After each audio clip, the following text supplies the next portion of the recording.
Hey, hey, hey. Hey, hey, hey. Hey. Hey.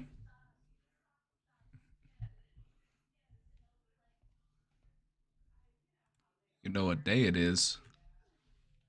You know what day it is, right? You know where we are? You know what day it is? Finally here. No, we finally here, right? It's Friday then, it's Saturday, Sunday, what? It's Friday then, it's Saturday, Sunday, what? It's Friday again, it's Saturday, Sunday.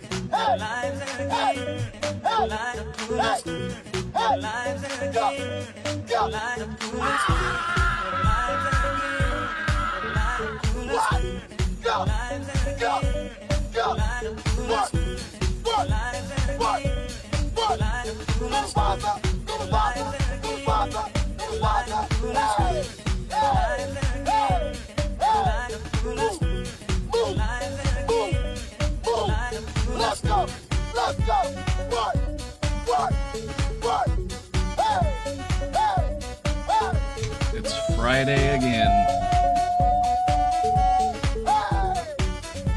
No, you didn't! Another week on the books. Another week on the books. Let's put some music on.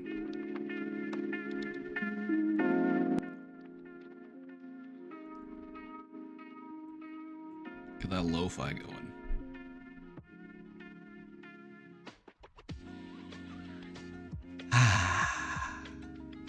Welcome back, everybody. Welcome back to the Brain Domain. It's Friday. It's March 7th. I don't know how the weather is where you're at, but we're having a lovely day here. Weather's nice and warm today. Took the dogs on a walk.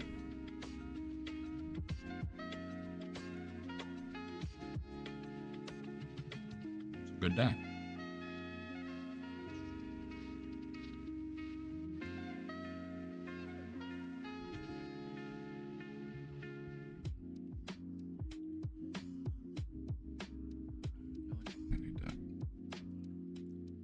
Just camera, but here we go.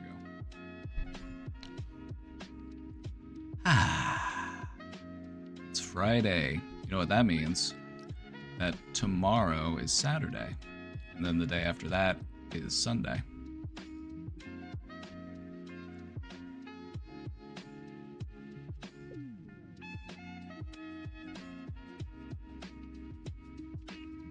I found this YouTube channel.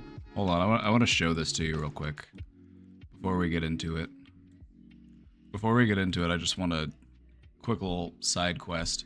I found this random channel. Hold on, I gotta show you this guy. I gotta show you this guy.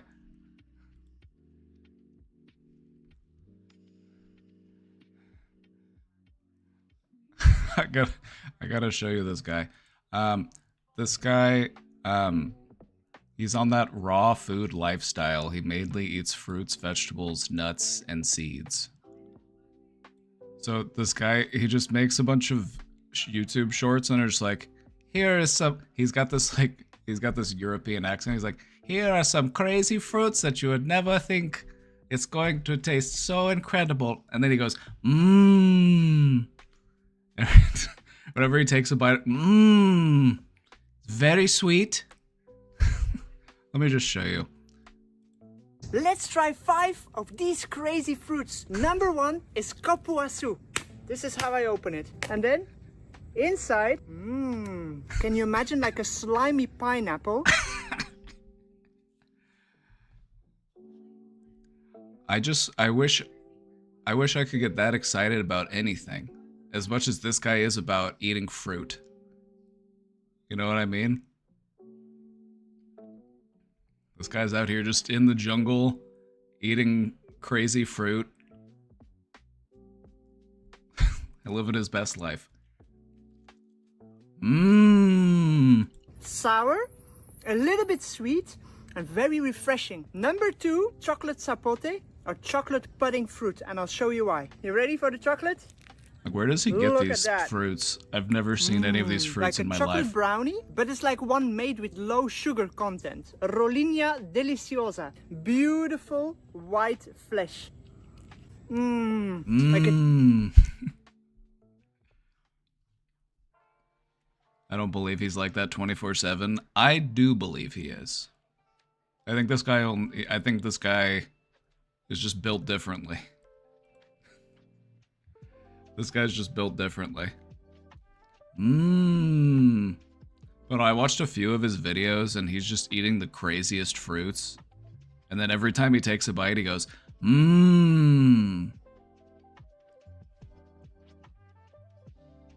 I'm trying to take a lesson from that. I'm trying to like I mean it. Whenever I eat something tasty, I try to just go all in on the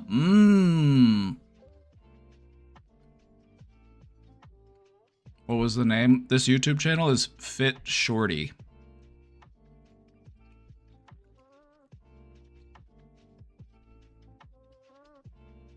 This is the top 5 fruits in Costa Rica. Oh my god.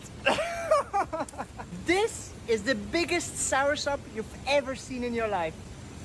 You see that? It's a giant. This is a Barbie Like what? Like this guy's in Costa Rica. This guy is like, this is like an alien plant. Like look at this. Like what is this? pink banana. This banana is full of seeds. Kapuasu. This is how I open it. Did you see that? Cracks Saw open that like one that. already. And then you pop one of the seeds out and then you try it. Can you imagine like a slimy pineapple? Casa banana. And just really delicious. It has like this beautiful bubblegummy flavor to it. These are safu fruits. Look at this. You peel it off like that and then it's just all pure butter. Mashed potatoes with lemon juice and oil.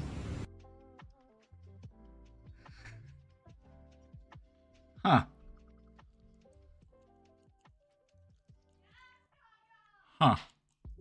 Interesting.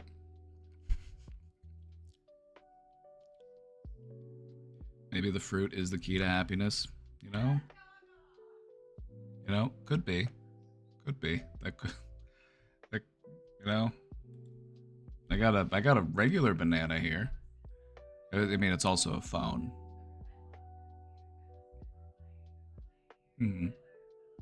Yep.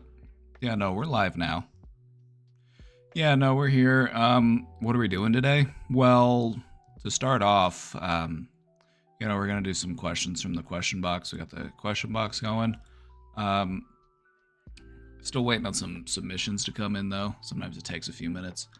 Oh yeah, we do also have a short little presentation. Yeah. What's the topic? Well, we're actually going to revisit an old topic. I reconstructed an old presentation. I actually went back through the library and I found one of my oldest presentations. And we've streamlined it a little bit. We refined it a little bit.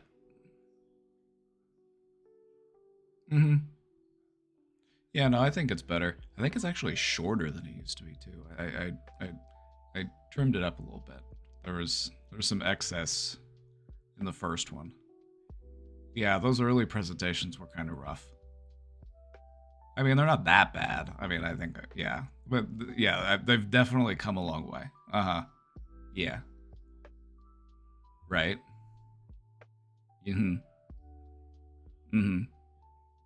Yeah. Really?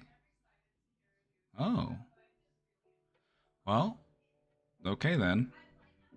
Hey, you know what? I'd love to stay in chat, but I got a stream to do. Okay. All right. Uh-huh. All right, you too. Okay. All right. All right, bye.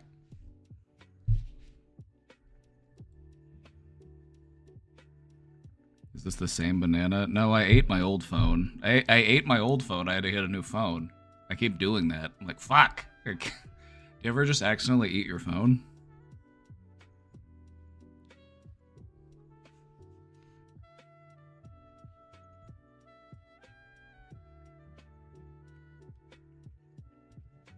Oh, hey, everybody. Oh, hey, everybody. How's it going?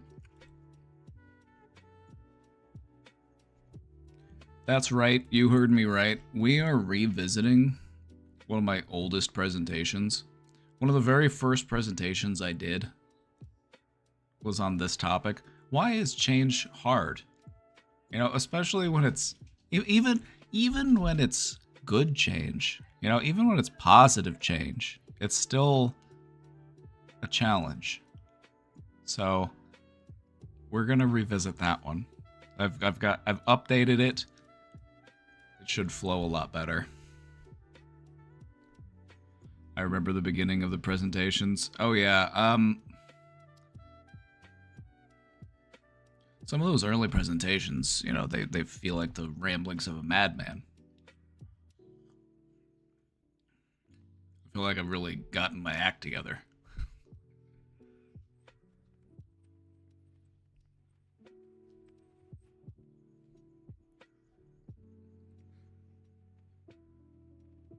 What was I even doing before presentations? I don't remember.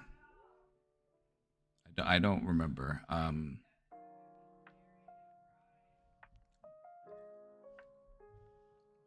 like that guy from Memento. You ever seen Memento? Every day I wake up and I have to read a... I have to remember. What am I doing here? Who am I? What am I up to?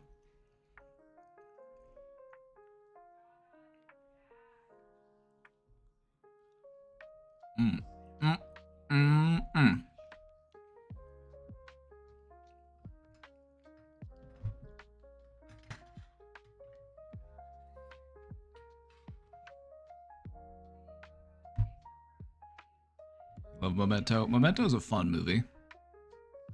I haven't watched it in a long time, and I only watched it that one time. I've only seen it once.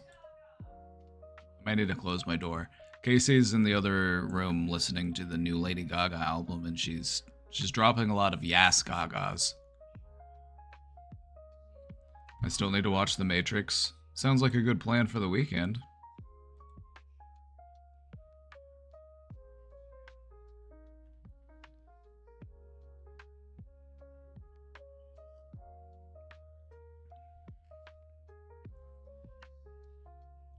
The first Matrix movie stands on its own. The sequels aren't as good. The first one's really good. The sequels are okay, like, to be fair.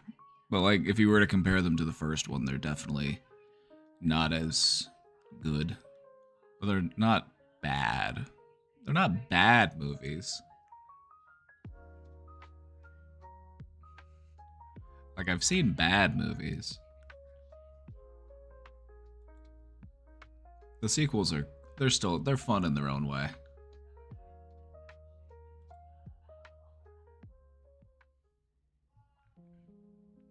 My bros, I need some advice. Hit me up. Hit me up. I got you.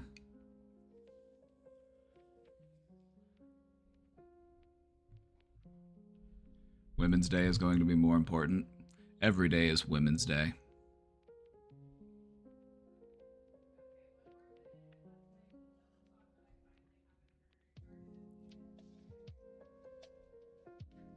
My sister finally broke up with her loser BF. What kind of things does she need to hear right now? Just try, I would say, do less talking and just more listening. So, like, if it's still really fresh, sometimes the best thing to do is just say, you know, hey, I'm here for you. You know, if you need anything, you know, just let me know. Just like, hey, you want to go out and get pizza? Like that kind of stuff. Like, you want to watch a movie? That's probably one of the better things to do. You know, like maybe once you've had a little bit more time, you know, maybe over the span, like if you're gonna hang out for a while, like maybe over the span of it, you want to start talking about it and bringing it up. But I wouldn't lead with it, and I wouldn't lay it on very thick. I'd be like, fuck that guy, he was such a piece of shit. About time you dropped that loser, because she's still dealing with her own internal, you know, feelings about this. So I think the best is to just try to hang out and have fun and say, you know, just be encouraging and supportive, and don't feel the need to just like immediately start shit talking the person that they broke up with. I don't know. Some people take that differently. I feel like that's what some people will do whenever they have a friend who breaks up with somebody. They just immediately jump into the shit talking. They're just like, hey, fuck that person. You know what I mean? Like, hey, cheers. We're so glad you finally dumped that loser. You might believe that and you might feel that, but that might not be what they're looking to hear right now. You know, it's still a relatively fresh wound. So we kind of just want to be more like, tell me how you're feeling right now. How are you taking it? You know, what are you thinking about? And then kind of riff off of what they say. Like, if they want to start shit talking the person, then take that as your cue to say, okay, it's all right to start shit talking the ex. You know what I mean? So Just ask them how they're feeling, what they're thinking, and then play off of that.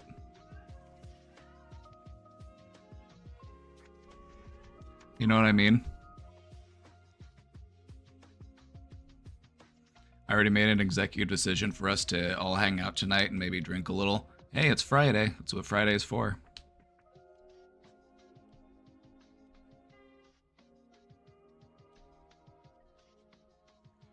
Now, and whenever somebody's dealing with a loss, whether it's like a breakup or they, somebody passed away, that kind of stuff, I find it's best to just ask them like, hey, how are you doing? How are you feeling?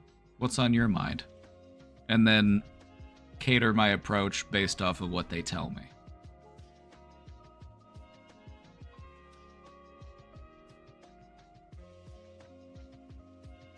If they want to be like good riddance, then let them be the one to say it first.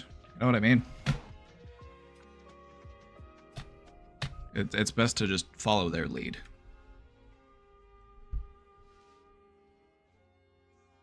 At least that's the therapeutic approach to it. That's the therapeutic way.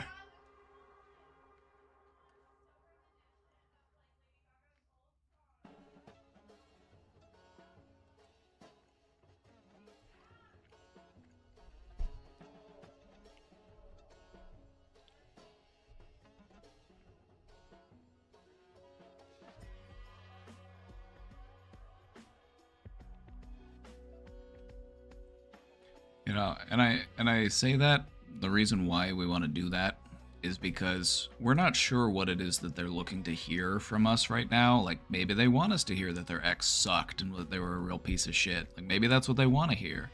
But we don't know that yet. So we kind of want to gauge where they're at first before we decide what it is we want to talk about. She did get his name tattooed. Time to come up with a fun cover-up. There are some great cover-up artists out there.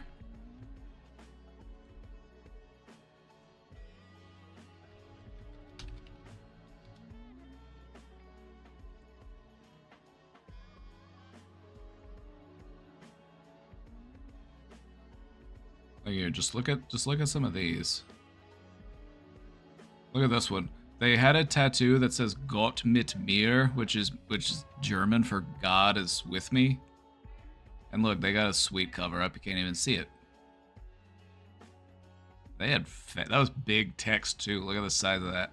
Gott mit mir.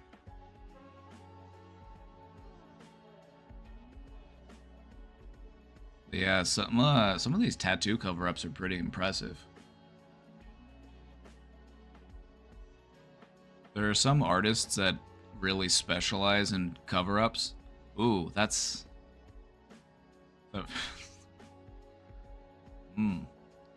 This first tattoo here on the left, this might be one of the worst tattoos I've ever seen. This is actually just so terrible.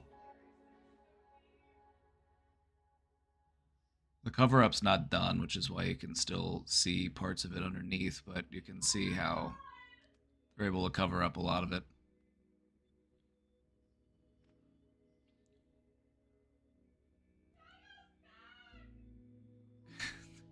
Casey's in the room girling out over the new Gaga album. I'd probably need to close the door. I want a lower back tattoo.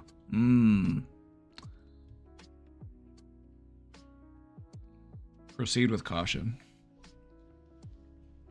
Hold on, I'm gonna close the door.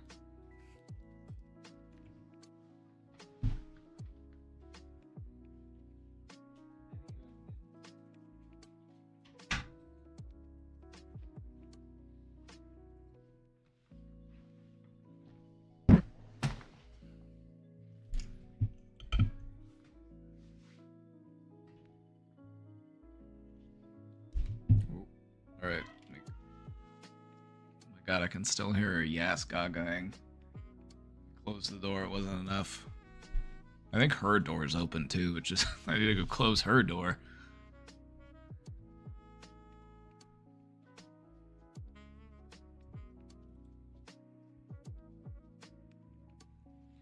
I guess this is a good lesson on why you shouldn't get anyone's name tattooed on you ever. Unless it's in memoriam. You know, if it's somebody that you've lost, that's probably fine.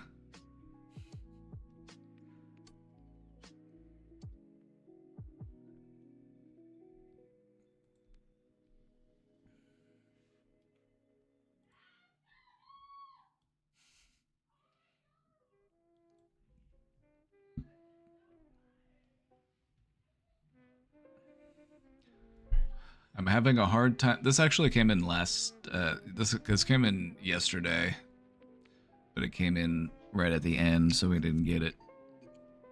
So this is from yesterday. My apologies if we missed your question. We're getting to it now, though. I'm having a hard time accepting my body aging. Not look-wise, but feeling-wise. Ah, yep. My knees and hips and muscles in general cannot take as much pressure. Last year I really kicked it into gear with my fitness and health journey. Again, not for looks, but because I hate the heavy feeling in my body when I try to do old tricks, and they are just not as easy as they used to be. New deep pain in muscles and joints. Just a reminder of me aging, and I believe I'm relatively young, 27. It's a great time to really start mitigating that kind of stuff.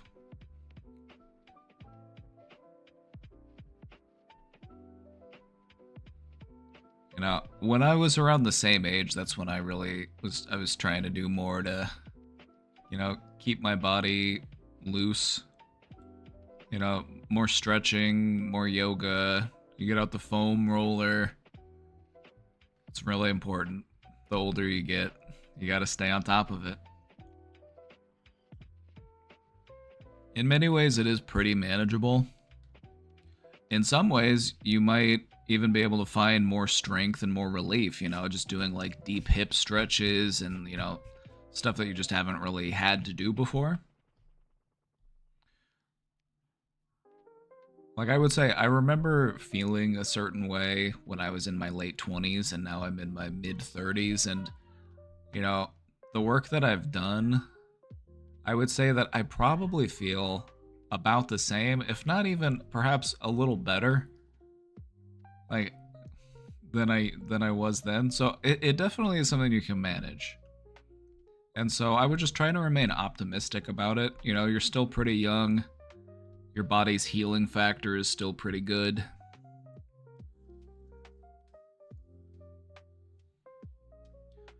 So I would recommend doing, you know, if you're not doing any yoga or stretching, like that for me was a real game changer.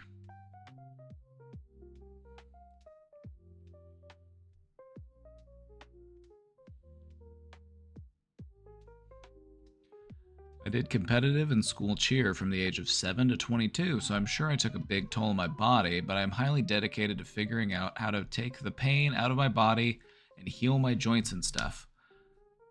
You know, the thing that a lot of people forget is that just because you're growing old doesn't mean that you necessarily have to be in a whole bunch of pain. We often associate getting old with just constant pain and all that stuff, but not really. There are studies that have been done on older populations, you know, parts of the world where on average people live a lot longer. They call them blue zones, where they have the highest number of centenarians in the world, you know, people who make it to live at least 100 years.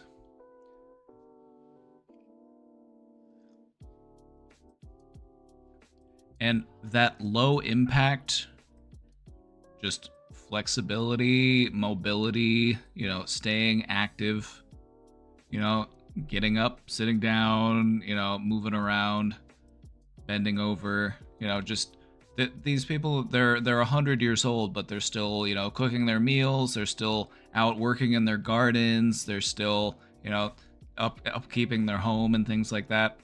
And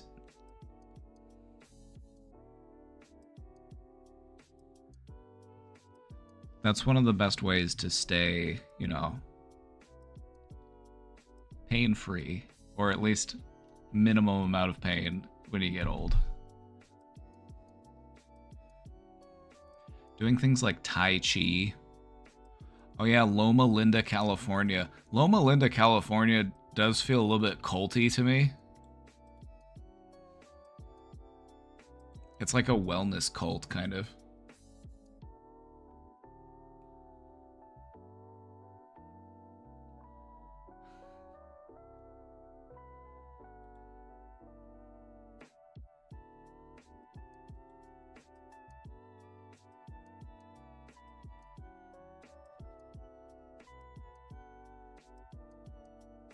It's a health-conscious community.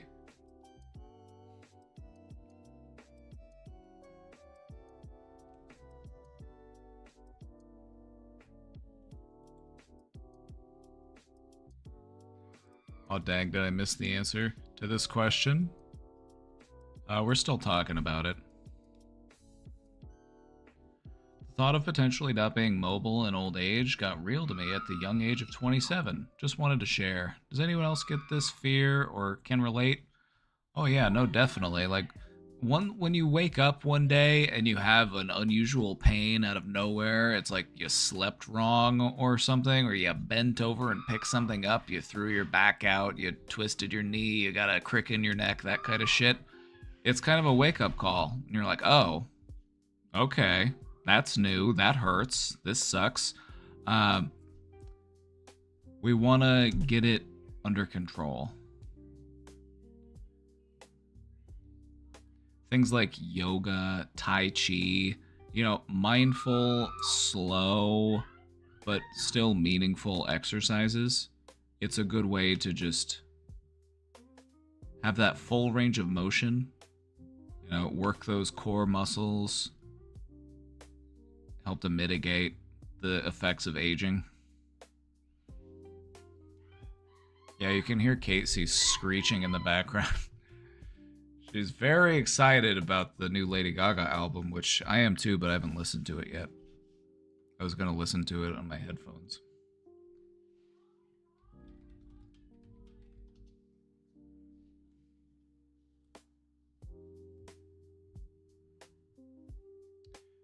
Think about stuff like Tai Chi.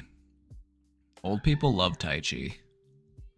Tai Chi is actually really popular in communities that have a lot of older people. It's gentle, low impact, but it helps to keep you flexible. It helps to keep your full range of motion, you know, help to minimize, they call it meditation in motion. Casey's yelling for me. She yelled my name. What is she? Hold on, what? She...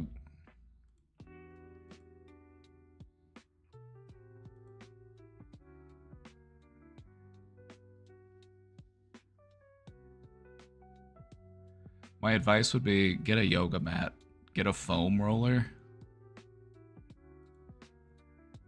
Gotta get one of these bad boys. Joshua, you need to hear this immediately. I will soon. I'm waiting. I'm gonna listen to it in order on my headphones. I'm really gonna just soak it in. I appreciate the enthusiasm, though. I'll get to it, trust me.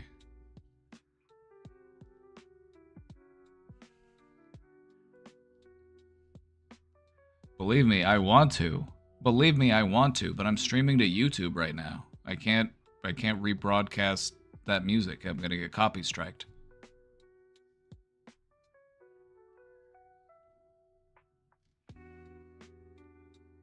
Anyways, get a foam roller. Also, you know what else I like is one of these, it's like a massage gun.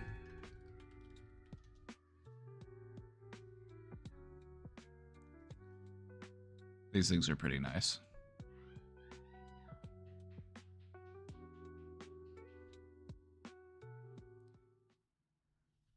You know, when you get older, you need to start getting some equipment to help regulate your, you know, your flexibility.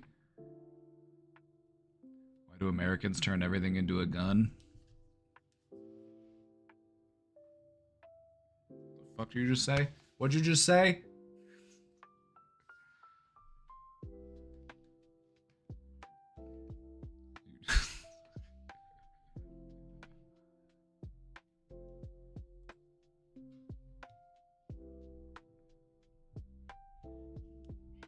I don't know. Americans love guns.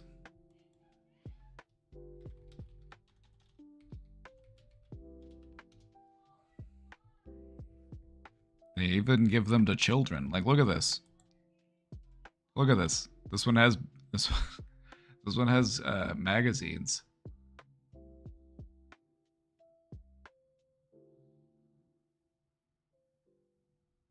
This is insane.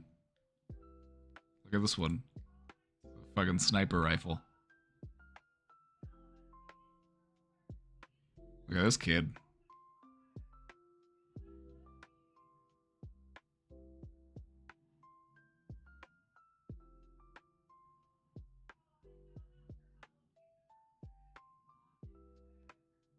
America is the home of the gun and the cheeseburger, all right?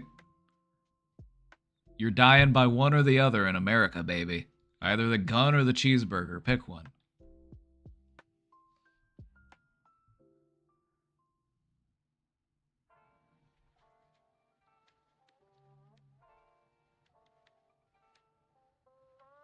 Look, they even make guns for girls now. Don't worry, ladies. We got a gun for you, too.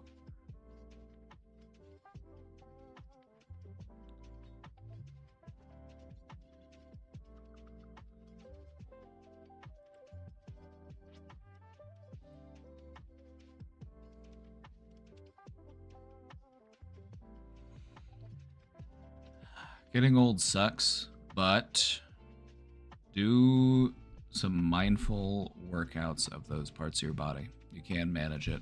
This is a good indicator that this is a great time to really start working on it.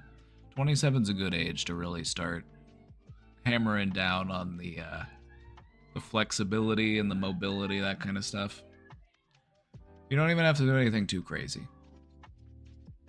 It's mostly just about getting plenty of stretching.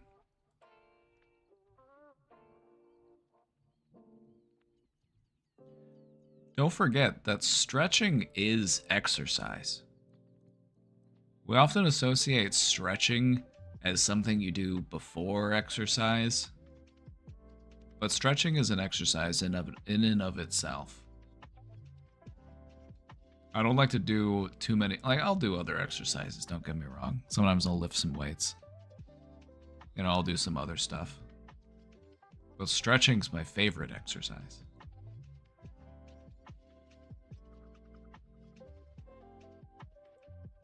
Don't forget your skin too. Wouldn't leave home without it. A creative question again. A couple of weeks ago, I asked you about advice regarding my idea of a D&D module where the players symbolically enter the subconscious of a town. You suggested Diablo-like levels, and it was a blast. Almost no fighting, players being confused and in awe, and winning massively. Everyone said it was a super interesting session. Nice. I'm glad it turned out well. Now I have another idea, and perhaps you can chat and add your 2 cents. This time, players are the part of a community of healers. Approached by a man who is unable to establish an intimate relationship with a woman. PCs have at their disposal a special drug that connects their minds and enable them to traverse the psyche of this guy. I can do 3 to 5 chapters, since it's about a 5-hour session, and I wonder how I could shape them. ChatGPT gave me mostly talk and affirmations about facing fears, which is good, just a bit boring. What landscape could I use for each level of resolution? What monsters, what challenges, what symbolism? Ooh. This reminds me of two things: The Cell and Inception. Have you ever heard of the film The Cell? With Jennifer Lopez. Any ideas? Welcome. The Cell, it's a really interesting movie.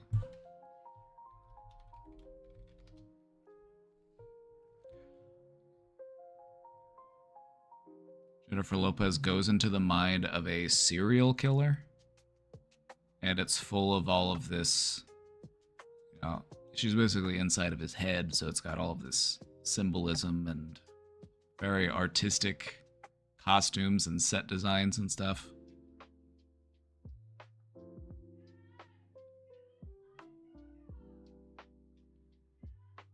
So maybe, if you haven't seen this, maybe check this out for some inspiration. It also makes me think of like Pan's Labyrinth, kind of. Just like that sort of thing. Symbolism, creepy monsters. So we need a trauma monster. We need a monster that's analogous for like this guy's dad, or, you know, the heartbreaks or the other things that this guy has endured. You need like monsters that are representative of those things. So I would just cater it to however you want those types of things to play out. You know, like, what is that trauma? Like if his dad was just a drunk or something, it's like incorporate that into it.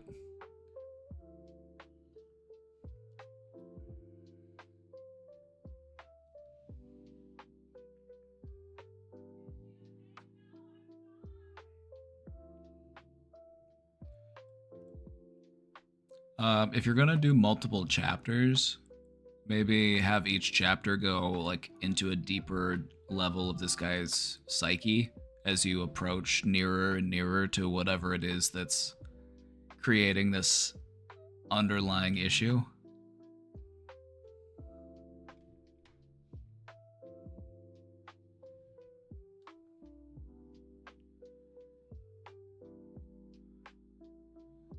Yeah, at the very end, they are in an empty room, and there's just a crib in the middle, and in the crib is just a baby, and the baby's just crying. It's like, what do you do?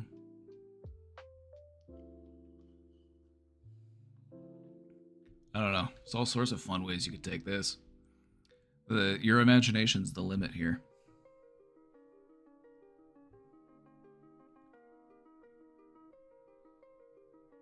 All sorts of fun symbolism and ideas you could incorporate into something like that.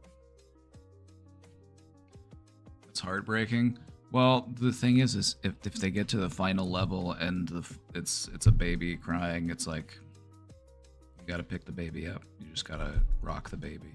Like, shh, it's okay. I don't know.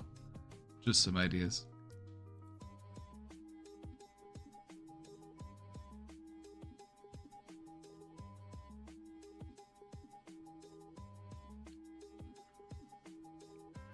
The final boss is a manifestation of his fear of rejection or abandonment or whatever it might be. That big underlying factor.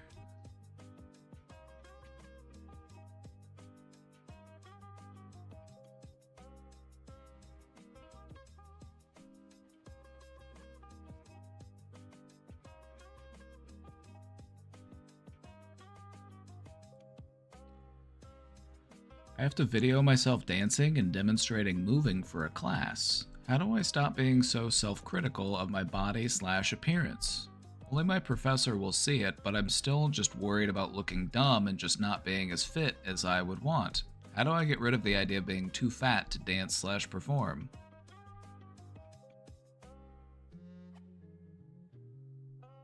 Do you believe that you can be too fat to dance/perform? And I ask because I don't think that a person can be. I don't think that a person could be, I like to see people dancing and moving and having fun no matter what their shape or size. So if you have the idea that a person can be too fat to dance or perform, we need to make sure that we're not internalizing that.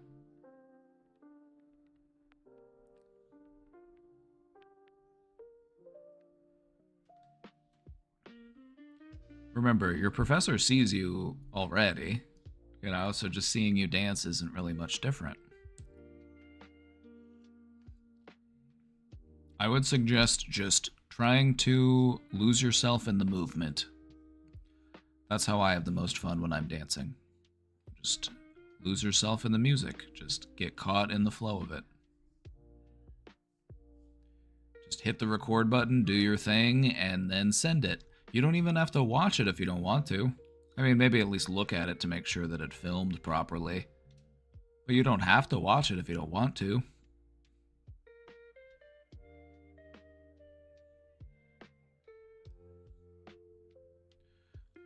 What class is this, by the way?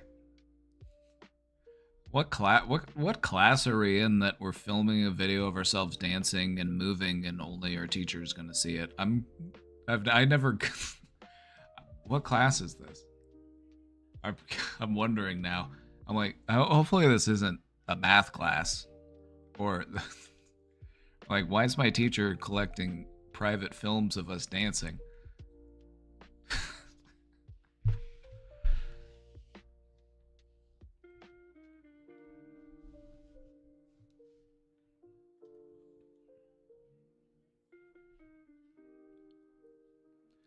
It's meant to be fun. This assignment sounds fun. It sounds like it's meant to be fun and enjoyable, so try to have fun and try to enjoy it.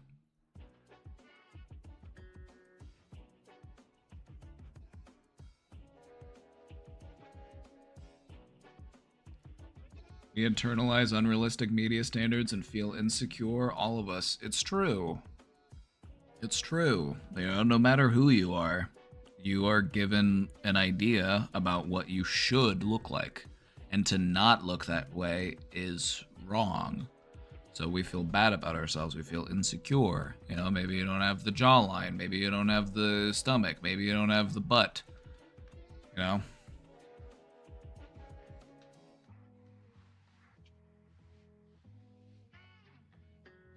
People come in all shapes and sizes, and that's what makes life so fun. You know, if everybody was the same size and the same shape, that would be kind of boring, you know?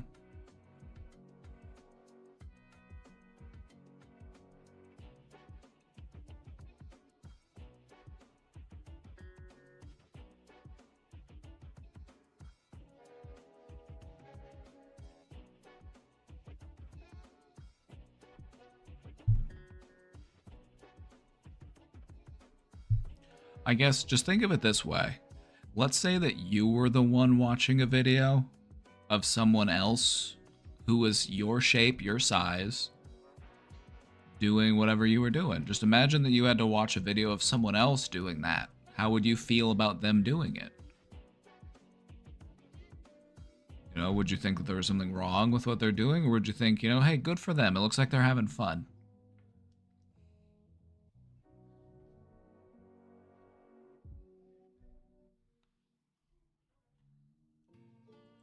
Society is already going to try to bully us. We don't need to bully ourselves in response to that, you know?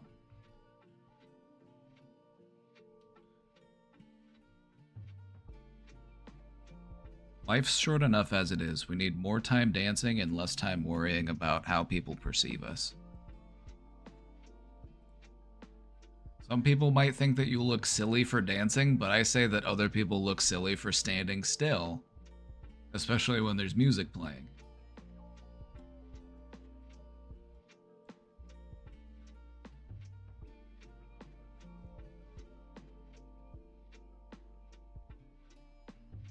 What thoughts come to your mind when encountered with a statement, "Do you deem yourself to be afraid of men?"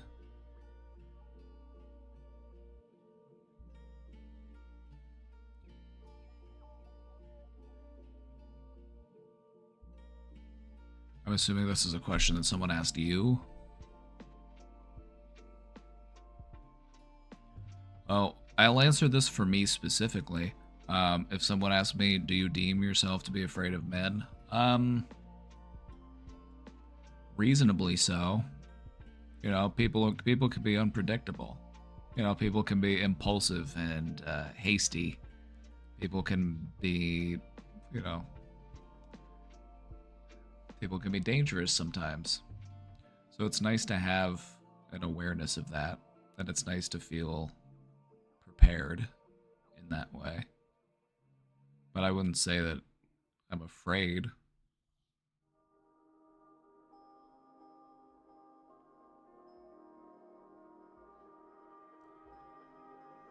So, why would somebody ask somebody else this question? Do you deem yourself to be afraid of men? I think this is somebody asking a person to engage in some self-reflection regarding some trauma that they may have experienced as a result of, men. They were...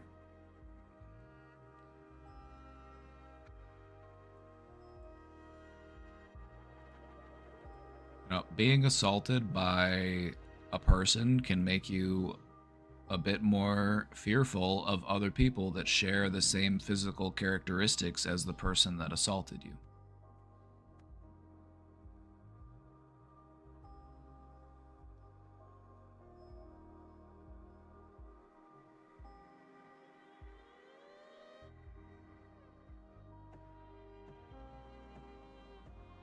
I don't know if I'm afraid of men.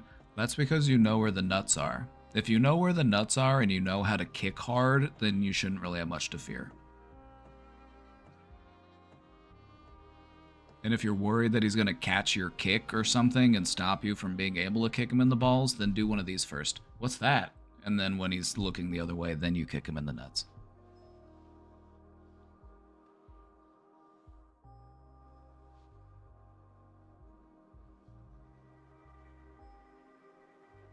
Nut kicks hurt. It's true. They do.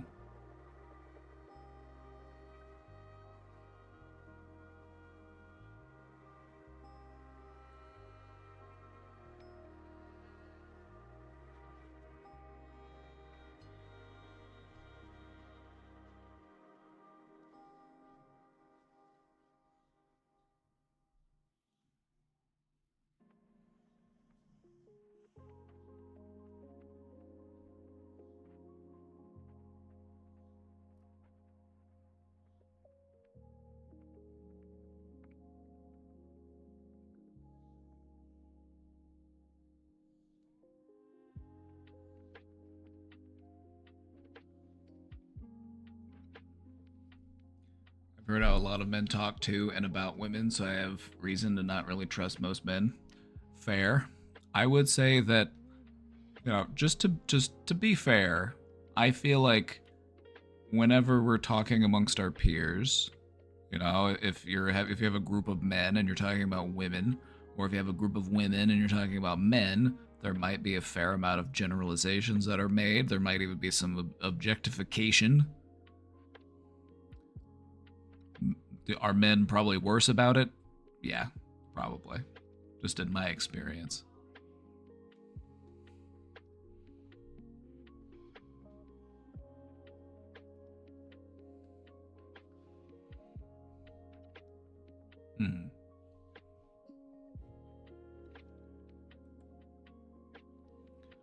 A political question. Do it if you want, don't if you don't.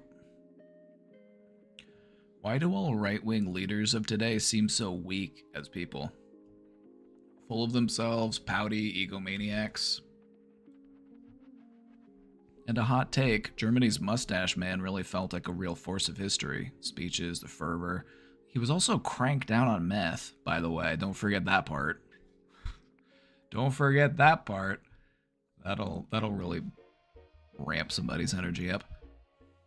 These right-wingers feel like the smallest touch of reality will just deflate them.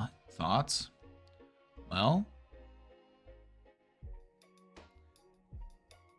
yeah, no, you're right. Just some of the most, narcissistic, self-serving, self-victim, like they always want to portray themselves as the victim. It's pathetic. The reason why this happens is because conservative beliefs and the far right, they enable these types of behaviors. Avoidance of accountability, placing blame onto marginalized groups, You know, that kind of shit. It's like, why do so many people on that side end up this way? It's because that's the side that enables it. This isn't it's not the side of politics where you see a lot of personal accountability. People committing themselves to growth and change and acknowledging their wrongdoing. No, it's always someone else's fault. You know, there's always someone else to blame.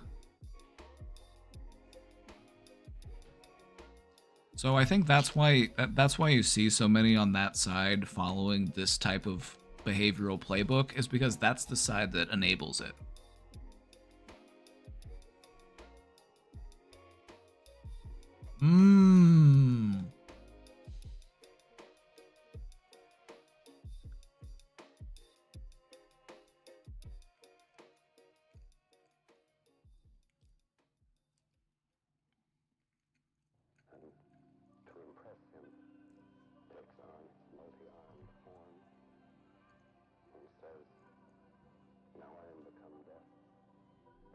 You know, we did a presentation a few days ago. Maybe it's been a couple weeks at this point. We did a presentation on the right-wing grifter pipeline, and we kind of talked about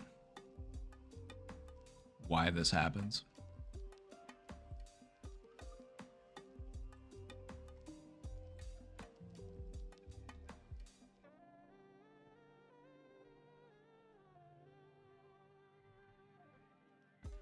So yeah, the reason why you see so many insufferable weenies on the right is because that's the side that enables it.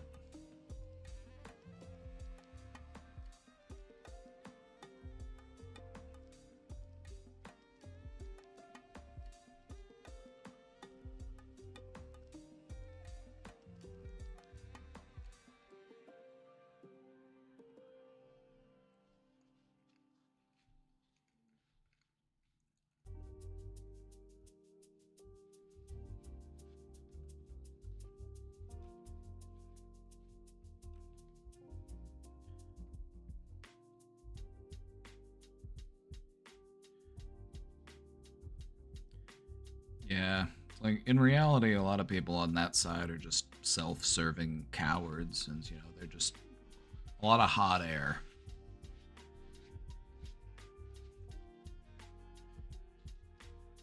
Are conservative beliefs across history more selfish in the sense that it's all about the in-group and never letting other groups have privileges or rights? Most certainly. The whole idea behind conservatism is we need to keep things the way that they are, or we need to go back to the way things were. It's like, okay, how were things? It's like, well, it was great to be white. Well, not for everybody. The whole concept of whiteness is actually relatively modern in a historical sense. Like, you gotta think, like, even just a few hundred years ago, like, if you were Irish, you weren't really considered white. You know, the British, some of the main slaves the British used were the Irish people.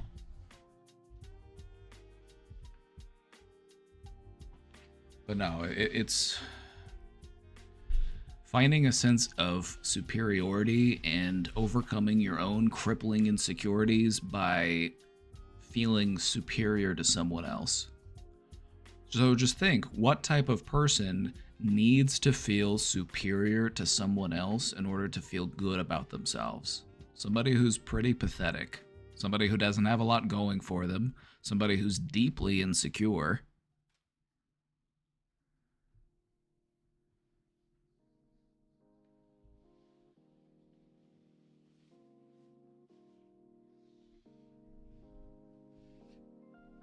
There's a reason why they fear all people being equal. If all people are equal, then I'm no longer special.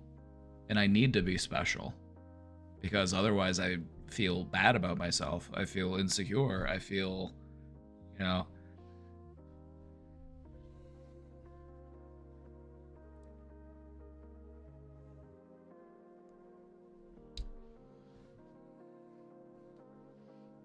I need to be mommy's big strong boy.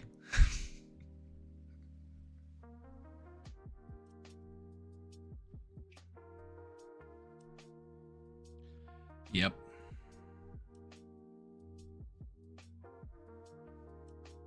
A humiliated person. Yeah, if you think about like Hitler as an example, like Hitler had quite a bit of humiliation in his upbringing. Um, he had one of his testicles bitten off by a goat in his youth. He was trying to pee in its mouth or something, and it chomped one of his balls off. And then he didn't get into art school. He just wasn't all that cracked up to as an artist. So he wasn't able to go to art school.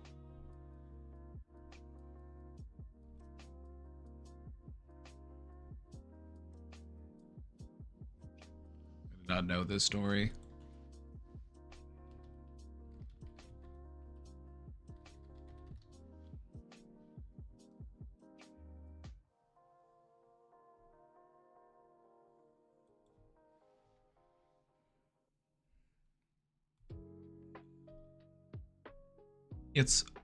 It's technically a rumor.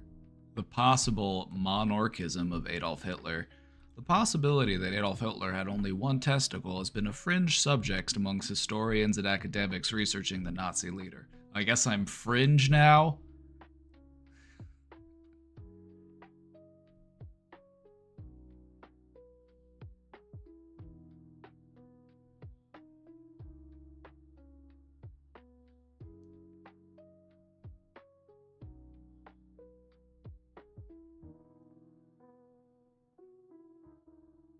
So who knows?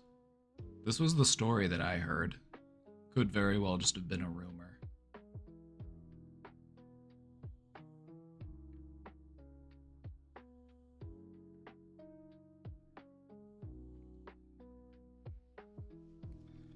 But, you know, since it's Hitler, we're okay just believing it.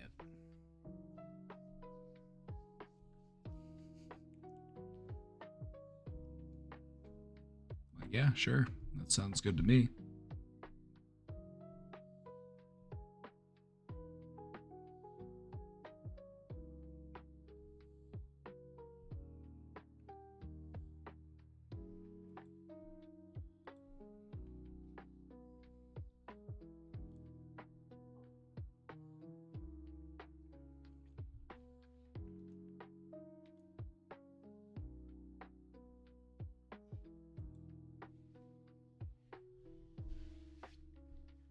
Yeah, you can probably go back through history and look at most of its dictators and see where they just got really fucked up at a young age.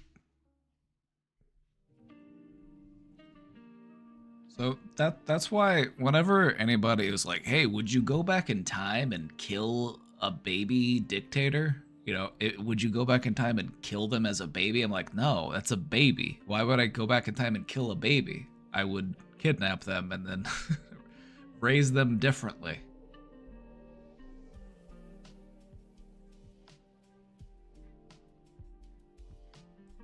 Why don't all abused kids become monsters? Because of human resilience.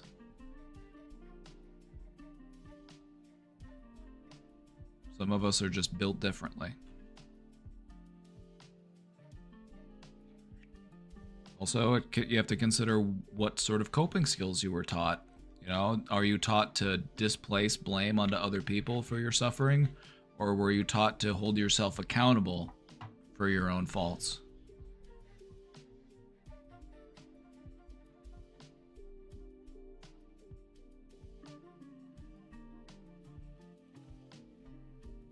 Anti-Semitism has been so rampant in Europe, if not Hitler, it probably would have been someone else. Exactly. So maybe that's why time travelers haven't gone back in time and killed Hitler, because if they did that, it would just make a worse Hitler or something, I guess. Who knows?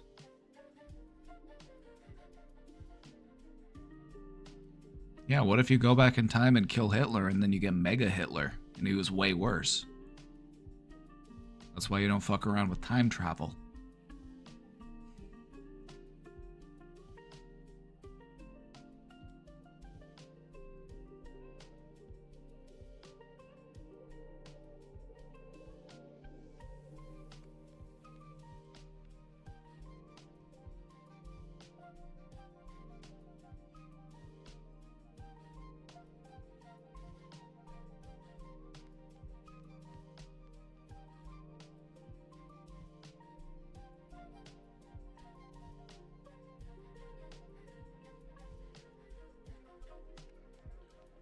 Alrighty.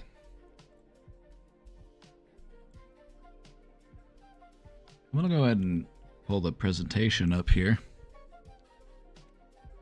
That's something we wanted to talk about. Let's go ahead and pivot. We're gonna pivot. We're gonna redirect.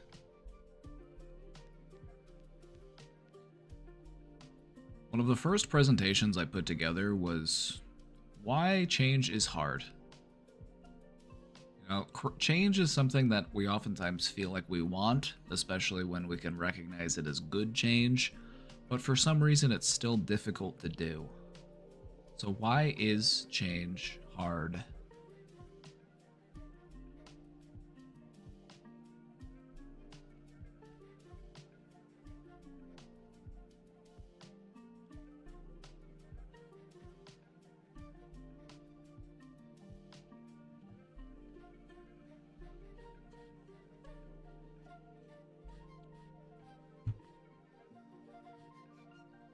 If we can understand the challenges behind why change is difficult, then it makes it a little bit more manageable to actually achieve that change.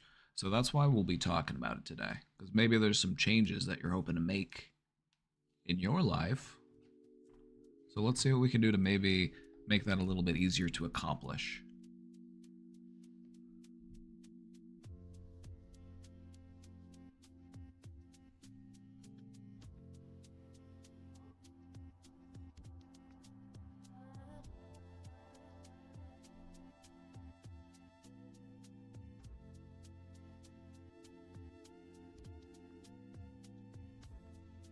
Before we begin, though, let me ask you, is there anything that you're looking to change? Changing our thinking, changing our behaviors, changing our relationships, changing our routine, changing our lifestyle, your thong 2 times a day.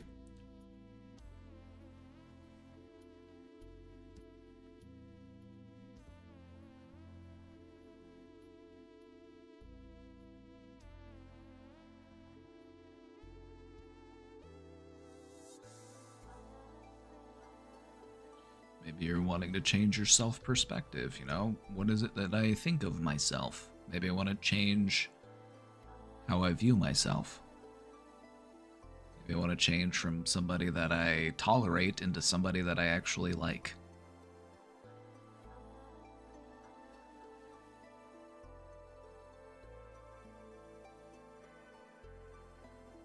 I should change many things, but I'm not going to. My recommendation would be change one thing and then reassess. Sometimes changing one thing will have a ripple effect, and it'll influence other things in ways that you didn't really anticipate. Sometimes making that one change makes the next change even easier.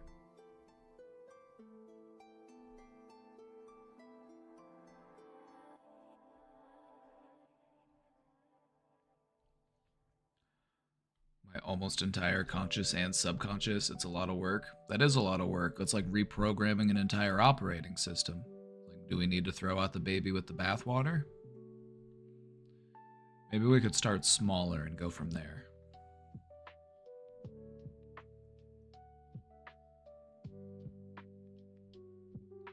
We need to get better at organizing / keeping the house clean.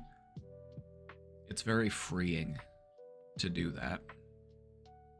You know, it feels like it's going to be a lot of work. It feels like it's going to be a big task. And in many ways, it full well might be. But just think about how good it will feel. Think about how good it'll feel to have it done.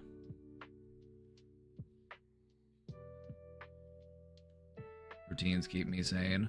I agree that routines are probably one of the biggest contributing factors to a person's ability to stay sane.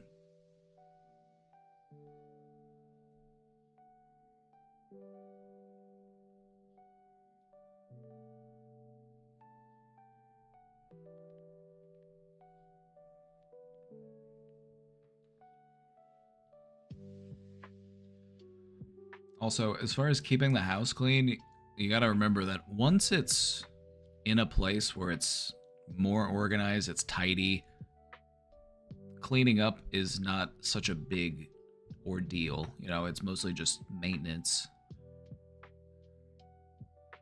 But it's getting to that point where it's like it's getting to that point that's the real battle.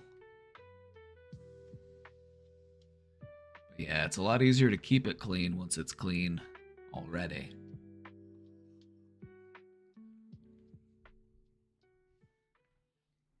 You know, maybe just watch some episodes of Hoarders for inspiration. Not that you're a hoarder, but to just look and see how people are able to convert a hoarded house into a livable one.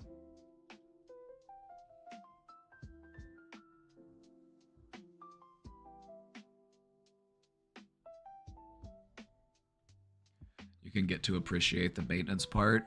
See, now you're cooking. That's the next level. Learning to appreciate maintenance. Because the thing about maintenance is that it's not exciting. You know, doing the dishes, doing the laundry, sweeping the floor, wiping the counters. It's not thrilling. It's kind of mundane. But it's still essential.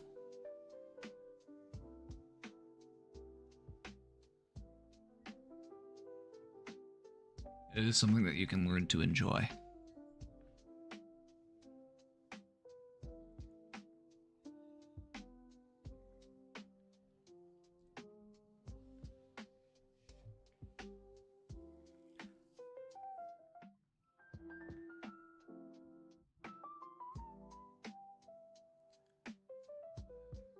You went through your closet and you did the KonMari method.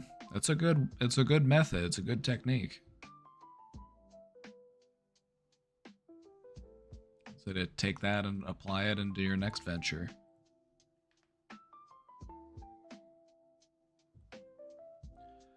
Alrighty. This presentation isn't as long. It's about 6 slides, I want to say. 6, 7 slides.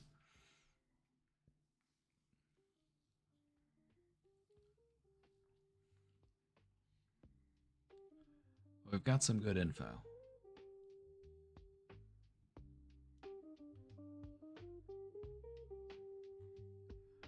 So let's get into it. Let's talk about why change is hard. Why do we struggle with change? It's something that's necessary for growth, yet many people resist it. I'll admit it.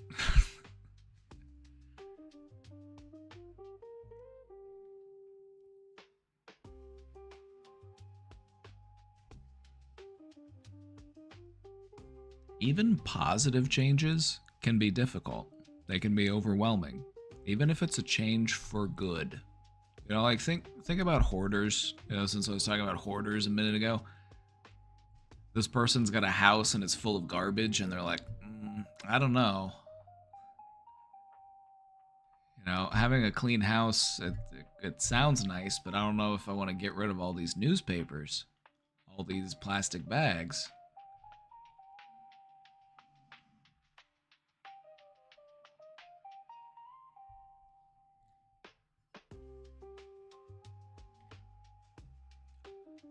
By understanding why change is difficult, we're able to navigate it better. So that's what we're doing today. You know, since we have a growth mindset, we love a growth mindset here. We're all about personal growth.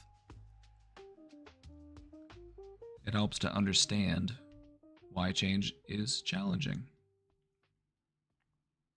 So today what we're going to cover is why awareness of a problem can make that problem feel bigger. We're going to talk about some of the cognitive and emotional barriers to change. And we're going to share some strategies of how to make change feel more manageable.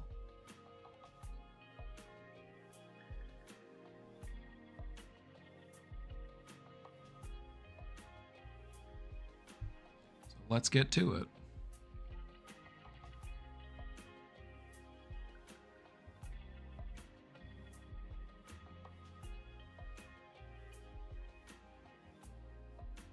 What am I drinking? Poop water.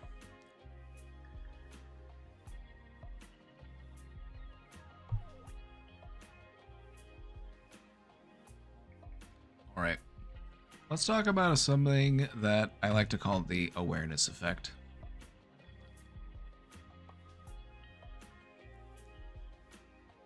One of the things that'll happen whenever we are trying to make change or whenever we're doing self-reflection and we notice a problem, the fact that we are focusing on that problem makes that problem feel even bigger.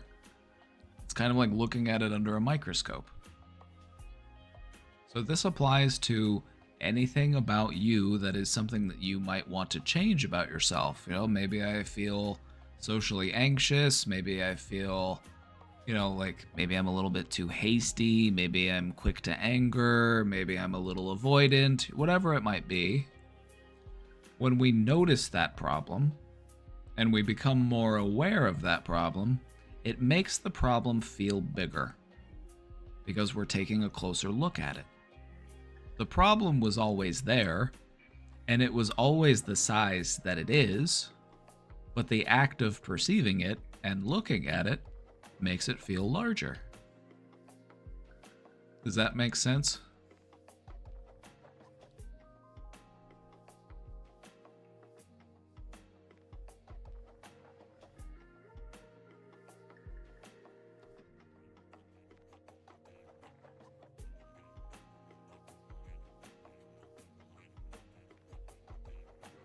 This is part of the reason why people are avoidant to change.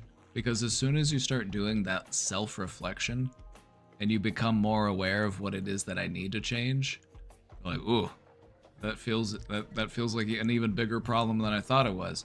So let's just go ahead and not think about that. Let's just go ahead and just forget that ever happened. Some examples. Whenever you notice an unhealthy habit, it makes it feel more consuming. Becoming aware of your social anxiety might make social interactions feel scarier. Like, let me explain that one. Let's say you had social anxiety, but you didn't know that social anxiety was a thing. You never heard of it before. All I know is that socializing is challenging. It's kind of frightening. It's a little scary. You know, I'm not sure what to say. I kind of clam up. And then you find out what social anxiety is, and you're like, oh, that's me. I have that. And then the next time you go into a social encounter, you're like, this is going to go terribly. This is going to be such a challenge. I've got social anxiety. This is just going to be awful. And so that anxiety makes you anticipate. And it makes you fearful.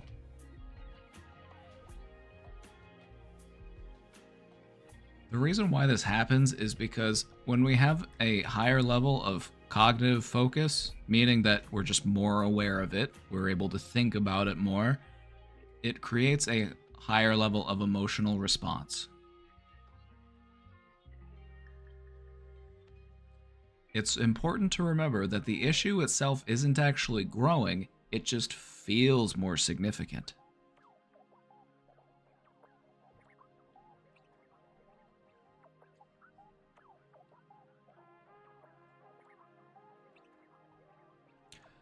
The reason why I wanted to talk about this is because sometimes when we start to work on ourselves so that we can feel better, what often happens is we start to feel worse. In trying to get better, we actually start to feel worse. Why is that? Well, it's because we're becoming more aware of what it is we need to fix. And so it makes things feel larger. It makes them feel more significant. Even though they were already there, the only thing that has changed is that I am now more aware. And so this can be a difficult barrier to come across, especially when you're just starting to work on yourself. And I feel like this is why a lot of people become avoidant in working on themselves, because They're like, why bother? Like,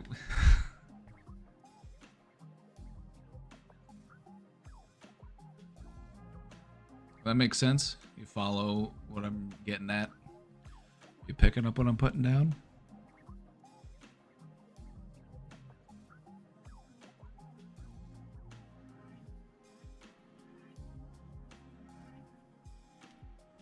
This was something that they never taught to me in school or anything, but it was an important realization I had. I was like, why is it so difficult for people to get started? Why are so many people avoidant when it comes to working on themselves? Why is it that only half of everybody with some type of, mental illness ever gets help for it? Well, thinking about it is stressful. Being aware of it makes it stressful. It's easier to engage in avoidant behaviors, distractions.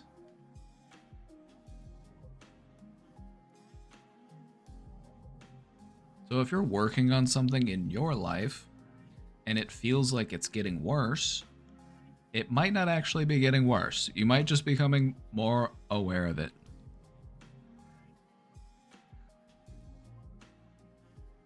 And that's a good thing, because your awareness is your biggest strength in changing yourself. All right, speaking of thinking, let's get into some of the cognitive biases that interfere with our ability to make change. One of my favorites, the negativity bias.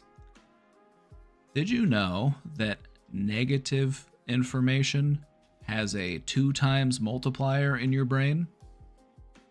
It's critically effective. Our brains are wired to focus more on problems than solutions.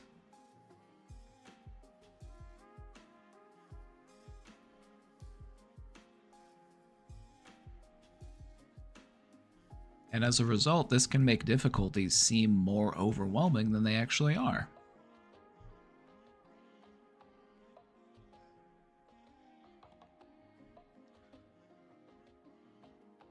Whenever you catch yourself being negative, just remember this. My brain is biased towards negativity, so I need to double my efforts on being more positive. They did a study, and it involved money. They did a study involving money, and you would either get $100 or you would lose $50. Losing $50 creates a certain amount of emotional response, a certain amount of feeling, and then gaining $100 also gives you a certain amount of an emotional response. What they found was that losing money was twice as impactful as gaining money.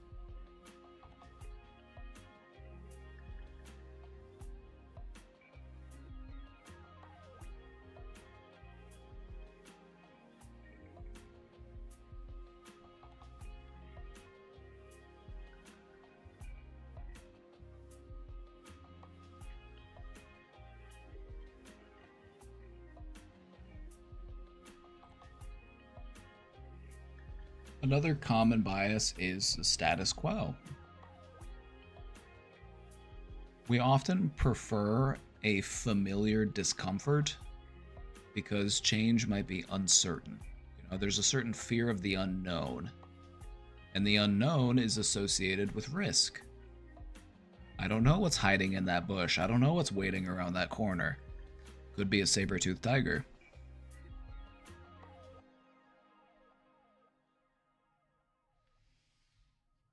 This kind of ties into some stuff that we've talked about before about how depression can feel comfortable, how depression can feel, familiar. Even though it sucks, even though it makes you miserable, it's like, I guess I'll just make the best of it.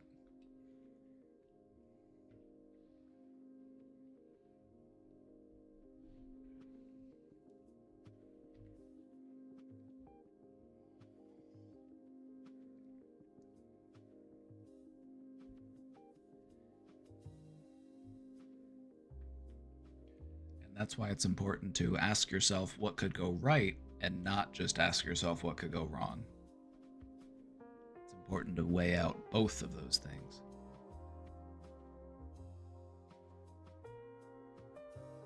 People also have problems with loss. Loss sucks. We are averse to losing things. Whether it be comfort, routine, aspects of our identity, it can make it difficult to embrace new ways of thinking or behaving. When you're thinking about loss, think about how pain, trauma can become an aspect of your identity. In some ways, it can be difficult to overcome a pain or a trauma because it feels like it's a part of who we are. And it's difficult to let it go because it feels like we're losing a part of ourselves, even though it's a part of ourselves that we kind of want to get rid of.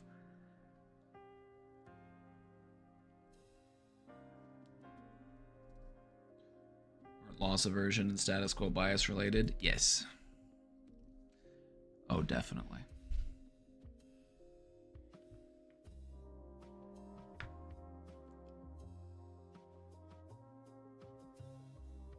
When you get down to it, a lot of it just stems to the fear of the unknown. These biases work together. It's when you think about these types of thought biases, it's not just one. These things work together and they help keep us stuck in unhelpful patterns. Even when change would ultimately be a benefit to us. So this is something to just be really mindful of whenever you are thinking about the things in your life that you're dealing with, or the changes that you want to make, or the pains that you're holding on to.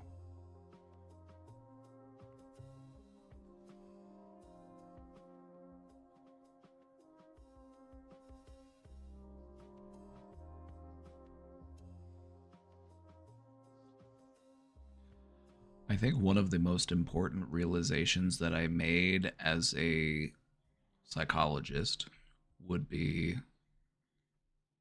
why it is hard to let go of pain. Because it feels like you're losing a part of yourself. Even though that part of you hurts, it feels like letting a little bit of you go. That doesn't feel good.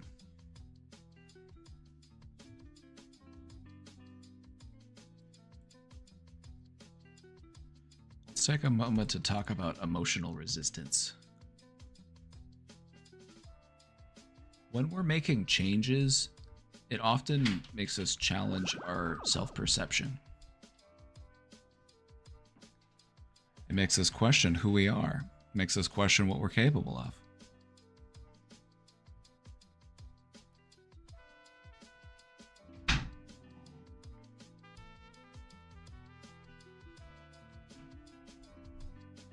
Even if it's to our benefit, we don't like calling who we are and what we're capable of into question.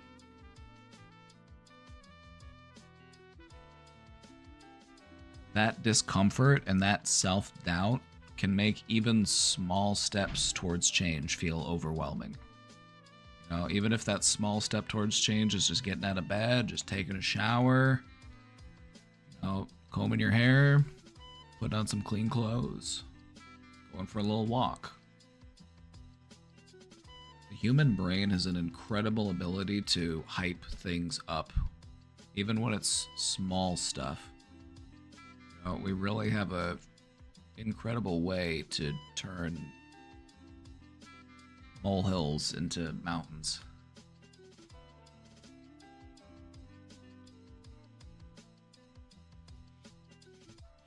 When we're emotionally attached to our current state, it can make letting go difficult because it makes it feel like a loss rather than an opportunity. So let's take a moment to think about that. What is your emotional attachment to your current state of being? Right here, right now, in this moment.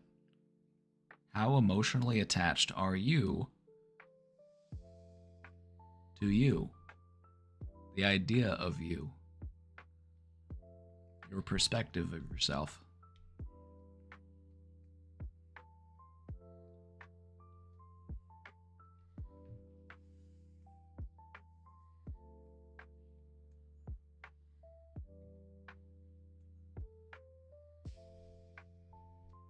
Hmm. Hmm.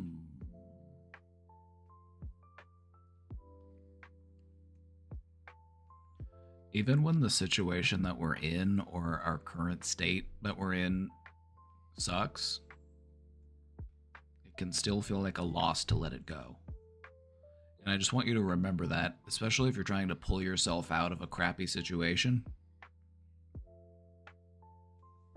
that it's okay and it's normal to feel that way, to feel like you're losing something and letting things go.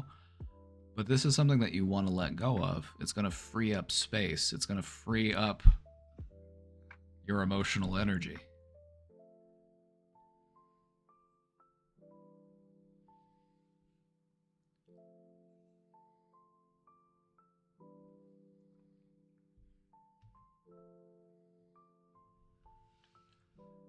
This is a natural part of the process.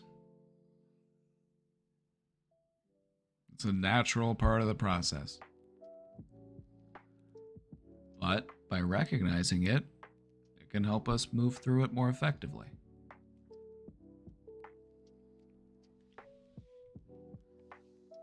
Just take a moment to think about it. This is why people get stuck in a depressive state of mind.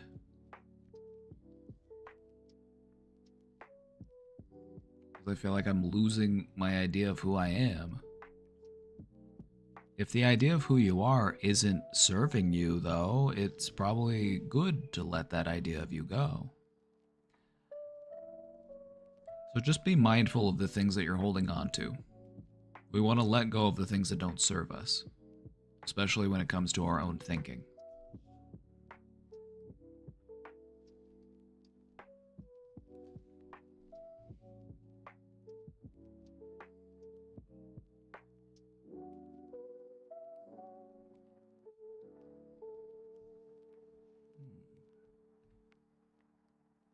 So how do we make change more manageable? Let's break it down. First off, we want to reframe our own awareness.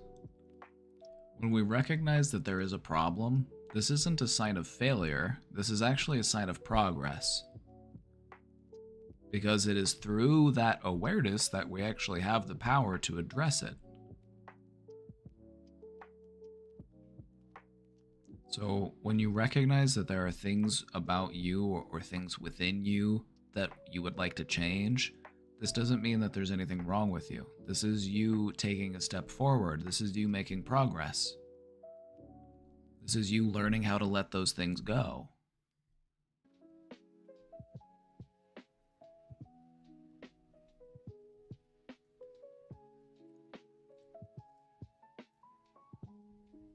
What's something that you'd like to let go of? Self-doubt, loneliness,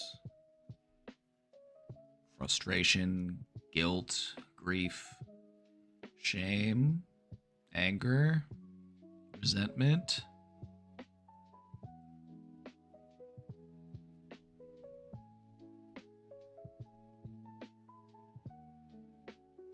Worry.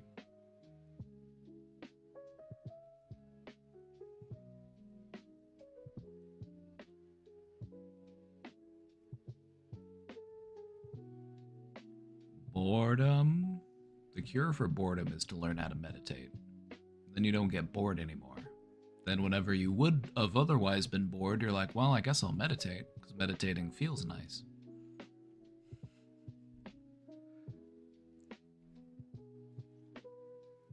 Say, ah, good. An opportunity. I also like to be less nihilistic. I let go of loneliness, grief, shame.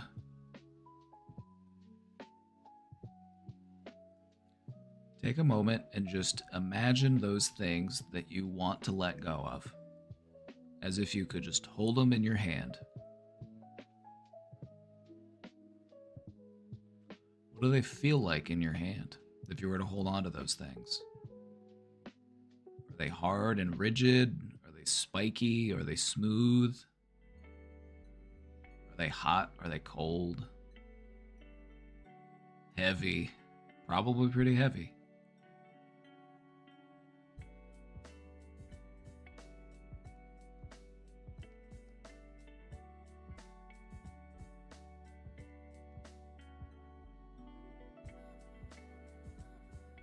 Just imagine holding those things that you want to let go of. Even if you don't have names for all of it yet, just imagine that this is stuff that I want to let go of.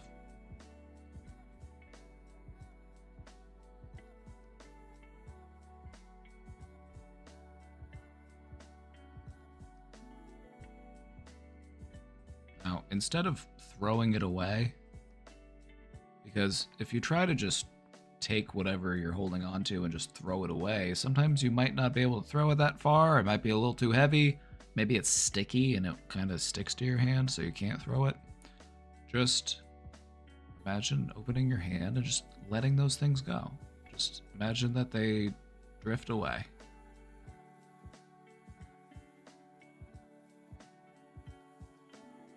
How would it feel to let those things go? What sort of feelings await you when you free up the space by letting those old feelings go?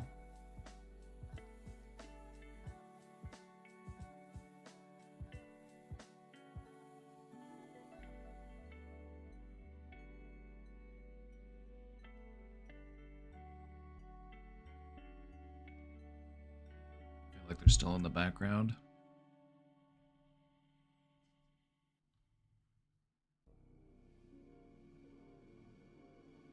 Would it help to throw them into the sun? Whenever I wanted to let something go, like whenever I was meditating and I wanted to, meditate on the idea of letting something go, I would picture myself throwing it into the sun. Nothing survives getting thrown into the sun. If I throw it into the ocean, it might come back. It might wash back up on shore later, but if I throw it into the sun, then I know it's pretty well crispy.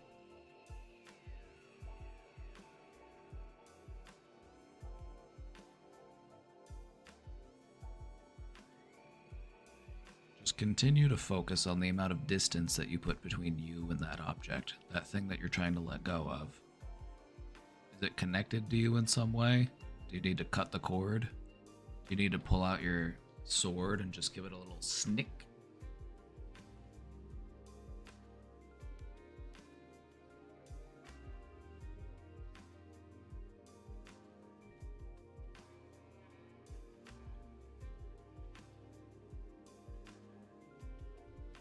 Anything you don't need, you can let go of. So ask yourself, do I need loneliness? Do I need nihilism? Do I need shame?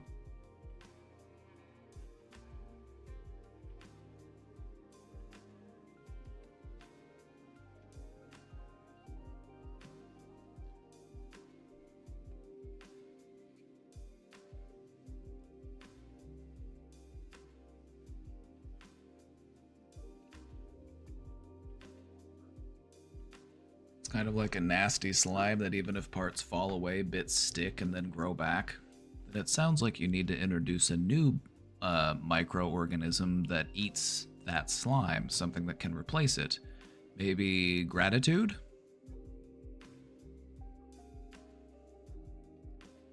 Maybe compassion?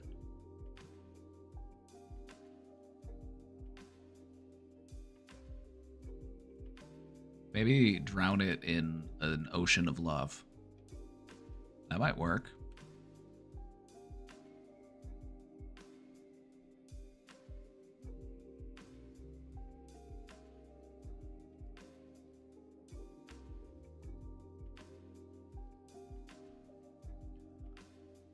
All right, let's talk about my favorite name for anything in the realm of psychology.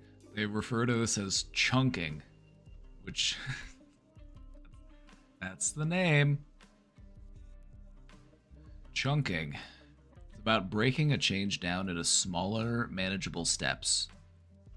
So we need to not focus on the entire journey. We just need to focus on the step in front of us.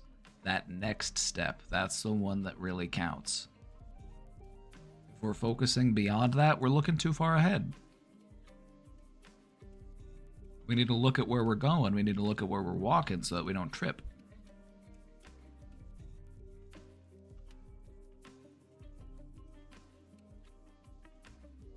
Journey before destination.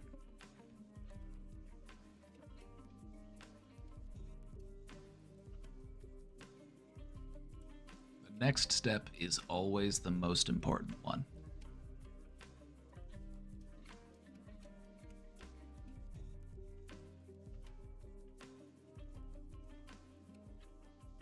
Another great way to make change more manageable is to zoom out. We actually did a whole presentation on how to zoom out, adopting a new perspective on yourself.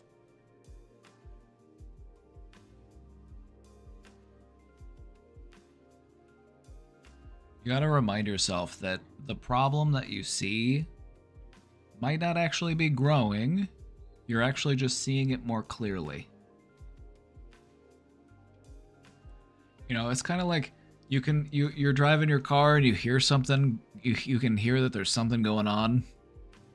Something sounds a little funny. It's making a weird squeaking noise or something. You're like, oh, that doesn't sound good. So what do? Do you turn up the music so that you can't hear the noise, or do you pop the hood and take a look, and then whenever you pop the hood and take a look, the noise is louder. You can hear it more clearly. You can actually get an idea of what's going on.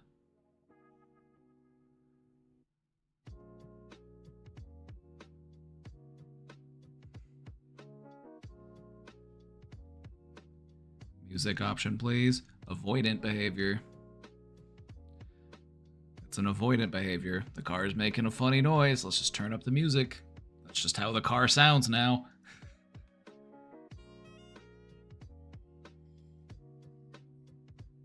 I just want to make sure you're not doing this to yourself. You know what I mean?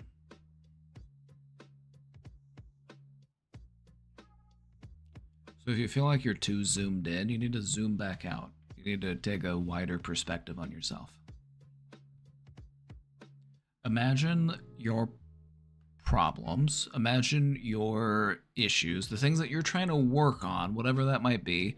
Imagine that your best friend was trying to work on that stuff. You know, view yourself as if you were someone else. Adopting a new perspective of yourself is one of the most important things to learn how to do in changing your behavior, changing your thinking, changing your emotions.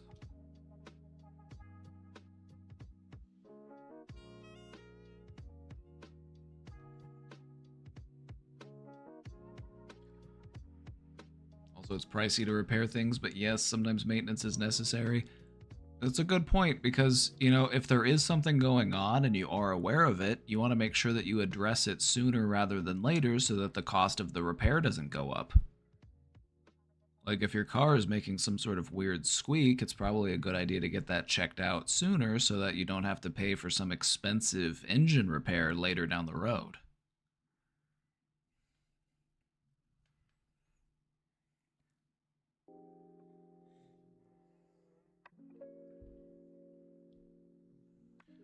All right, one more thing.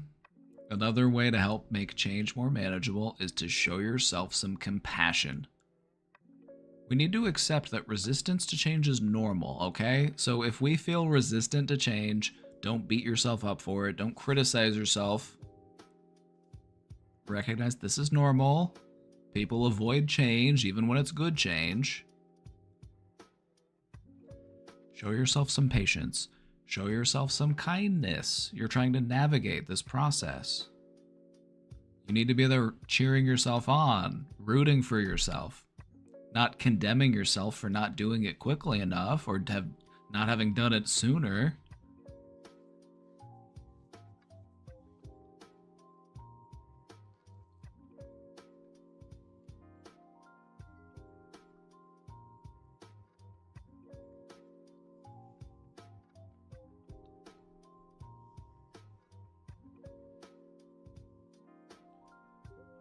I think it's really important for more people to understand how our brains work, how our thinking works, how our biases operate. Because people will experience things that are totally normal, like resistance to change, and then they feel terrible about themselves because of it. And it just ends up making the problems worse.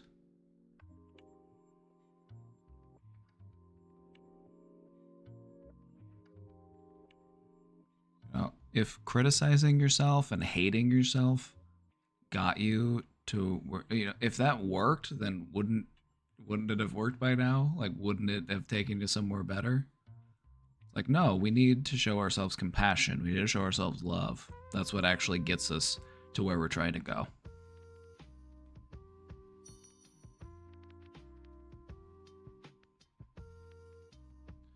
I just feel so sad whenever I see people go down that route where it's like, well, I hate myself and I want to do something about it, so I guess I'll just hate myself even harder. Maybe I'm just not hating myself hard enough. It's like, oh my god. It's not gonna work. It's not gonna work. And even if hating yourself did get you to some sort of life that you were after, like maybe it gets you the job and the money and the house and the car and all that stuff, who's going to be left to enjoy it? You've ground yourself down to a nub.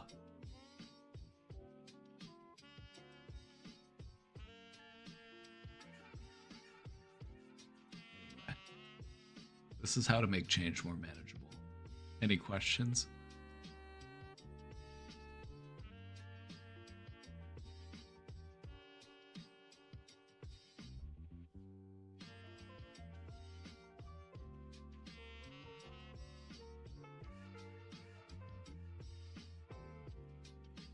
Treat yourself like an enemy to lover story. There you go. There you go.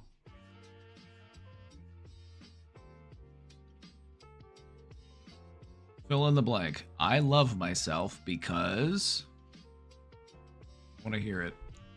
I'm gonna wait right here, and we're not going anywhere until you give me some examples where you tell me what it is that you love about yourself.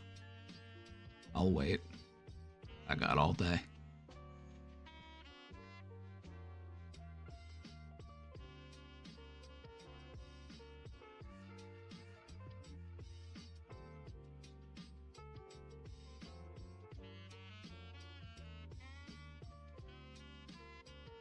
I love myself because I keep promises to myself.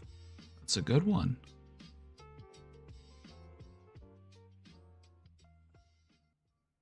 You follow through. When you say it, you mean it. It's a very genuine and authentic way to live. We applaud that. Who else? If you're drawing a blank and you're having a hard time giving an answer to that question, isn't that a good question to think about then? Maybe that is an answer we should figure out. I love myself because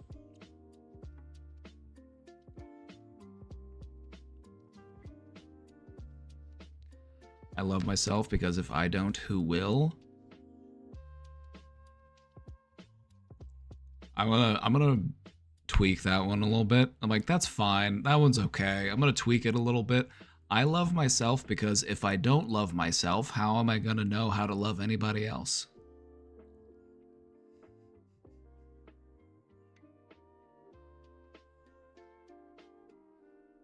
If you don't love yourself, how in the hell are you gonna love anybody else?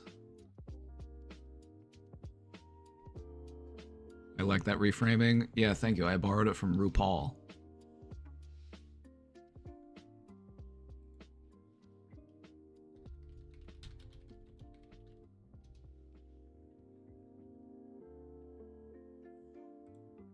And remember, if you can't love yourself, how in the hell are you gonna love somebody else? Can I get an amen up in here? Can I get an amen up in here?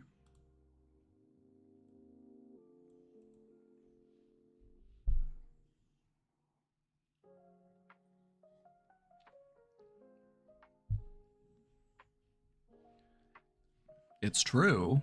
It's true though, because the love that you have for yourself, it kind of sets the threshold for what it is you're willing to tolerate from how other people treat you. If you have a low amount of self-compassion, self-love, self-esteem, then you're telling other people that it's okay to treat you poorly.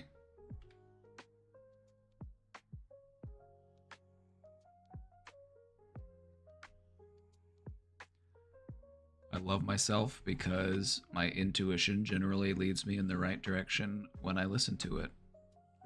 Amen. I love myself because hating myself sounds stupid. I wasn't put here to hate myself.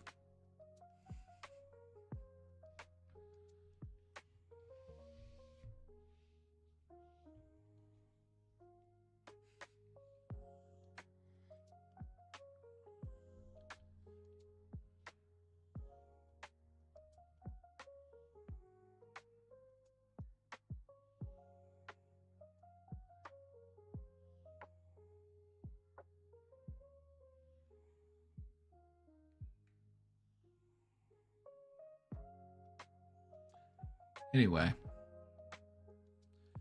just take some time to think about it. You know, we want to love ourselves genuinely, authentically. Even, okay, let me give you an example. If you're having a hard time coming up with anything, try this one on for size. I love myself because even though I don't like where I'm at right now, I'm still willing to try to make things better.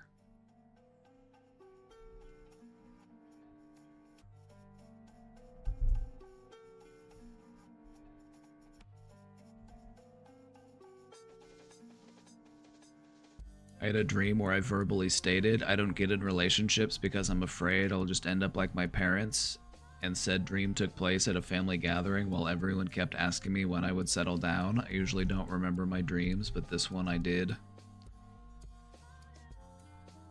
This is one of those moments where a dream means something, like tangibly, like pretty clearly. It's not some sort of vague metaphor. I'm like, that's pretty straightforward. You know what I mean? Like, you don't have to be a doctor to analyze that dream.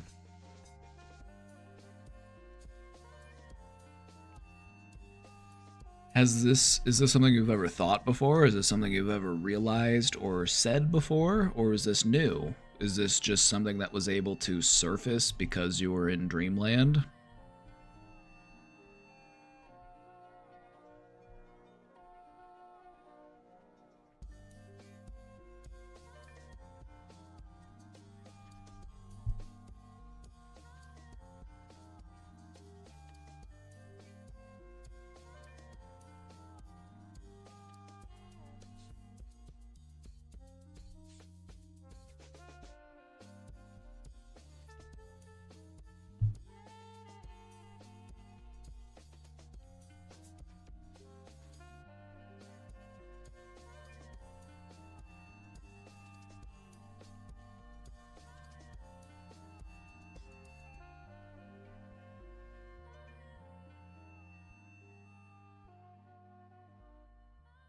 Now the question is, what do we want to do about it?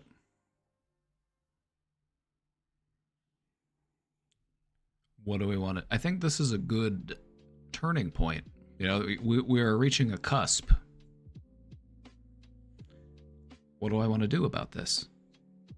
Is this some way that... Is this the way I always want to be?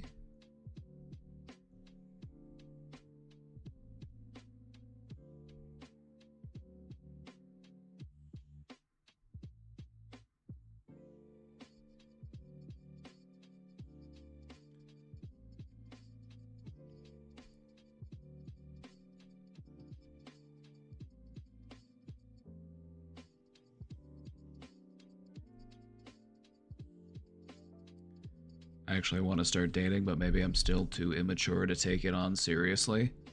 The fact that you even can recognize that speaks volumes. The fact that you are concerned about your ability to take it seriously shows that you're probably going to take it more seriously than you give yourself credit for.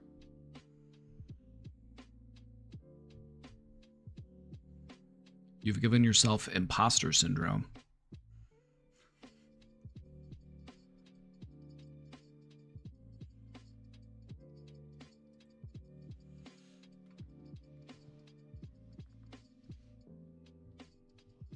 The thing about not wanting to end up like your parents is that a lot of people are motivated by that. They learn who they don't want to be by knowing who their parents are. But that being said, there's probably still some things that we can take away from that, and there's probably still some things that we can, even if our parents are insufferable, we can reframe that. It's like, it's where I get my assertiveness.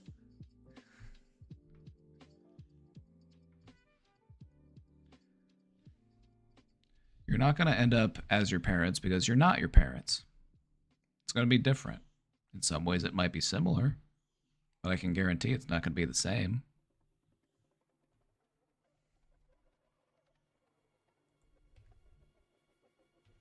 All right, some final thoughts on this one. Why is change hard? It's important to remember that change is the hardest at the beginning because our minds have a way of magnifying the challenge. It makes it seem bigger than it really is.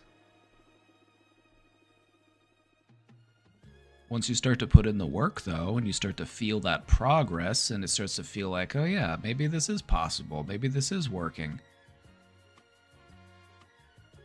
It's a nice place to be. It's just getting over that initial hurdle. It's getting the ball rolling. That's the real challenge.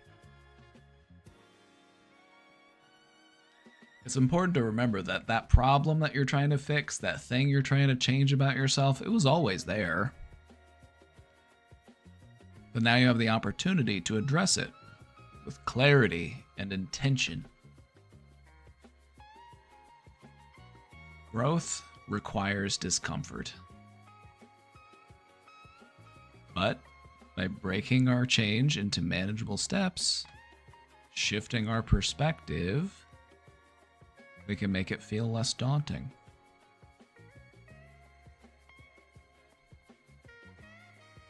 So I encourage you to embrace the process. Show self-compassion, show yourself patience. Change can be a powerful and positive experience.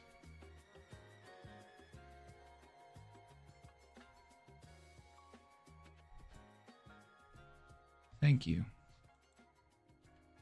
A short and sweet little presentation today.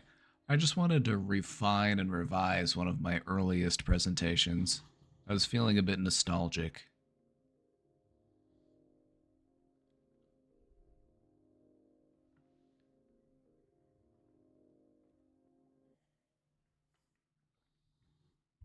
So hopefully we feel a bit more empowered on making the changes that we need to make in life.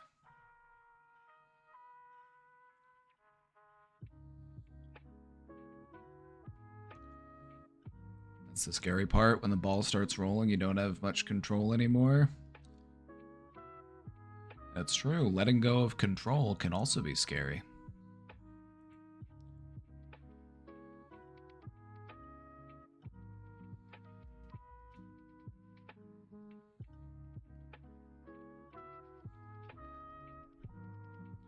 This is where trusting in your intuition comes into play.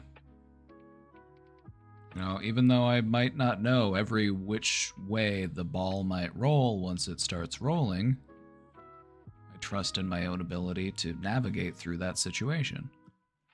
I've survived 100% of my worst days so far, so all things considered, I'm doing pretty good.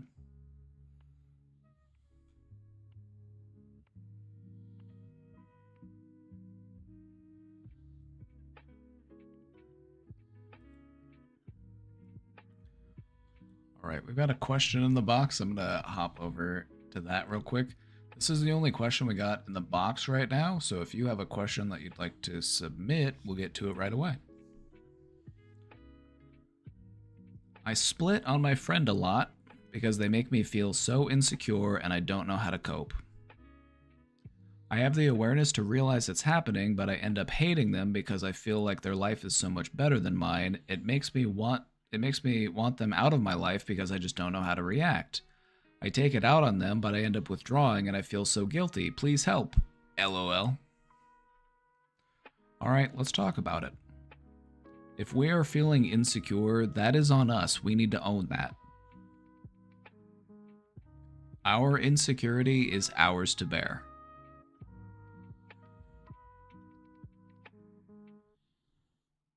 I feel like we need to take a look at this relationship. Like, is this relationship working?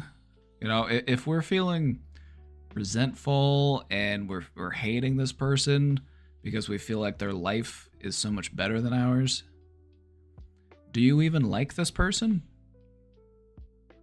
I'm just asking. Do you like this person? If you like this person, then you should be happy for them that their life is good. Because you wouldn't want their life to be bad. If you liked them, you would want them to have a good life, right?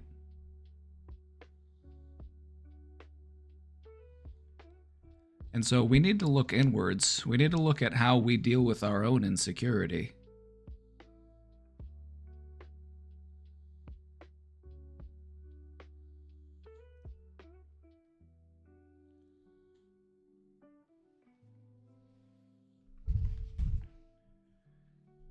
Because the only person that has the power to change this is you.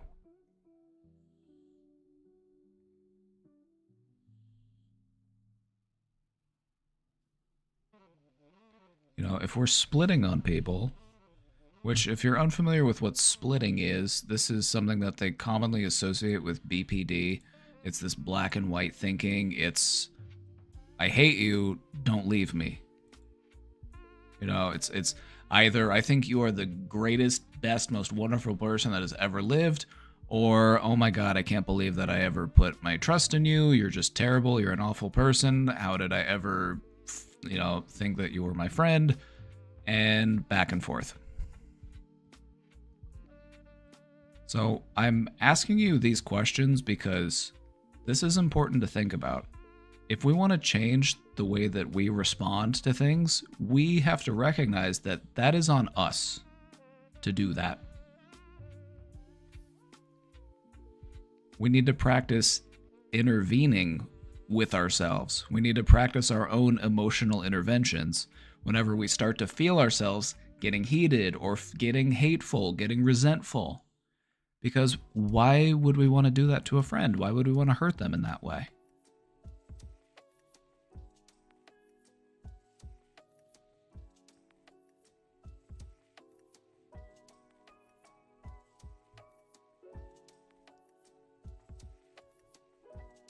You probably have underlying frustrations. You know, maybe you're dealing with some trauma, maybe you're dealing with some stress, something underneath the surface, and that's why we handle stress and our emotions in this way. If we want to work on these behaviors, it'll help to really understand and process whatever it is that's going on under the surface.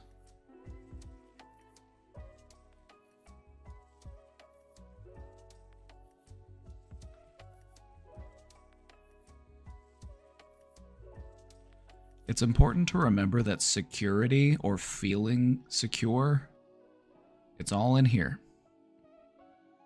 It's all in here. So what can we do to feel more secure? The only person that can do that is us. So what do we need to do to feel more secure?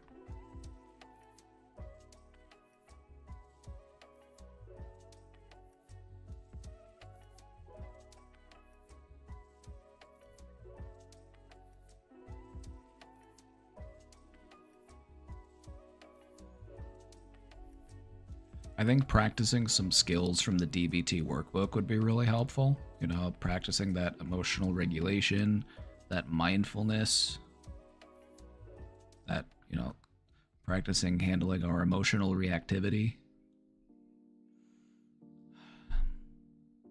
If you like somebody, if you care about them, you should want them to have a good life. Like, we don't need to leave any space for jealousy or envy or hatred in our friendships. So, while that's what we want to do, we want to do this for the sake of our friendships, what we really need to take a look at is, how do I view myself?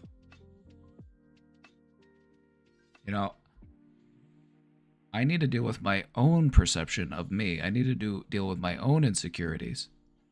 Other people don't make me insecure, they just remind me of the ways that I already am insecure.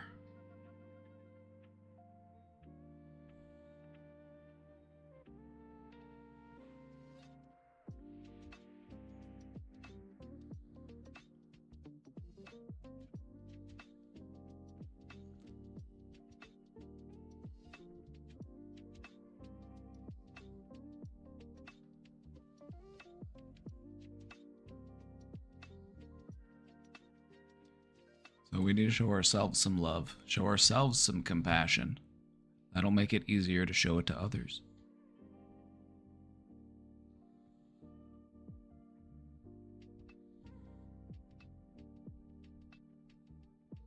We need to work on those insecurities.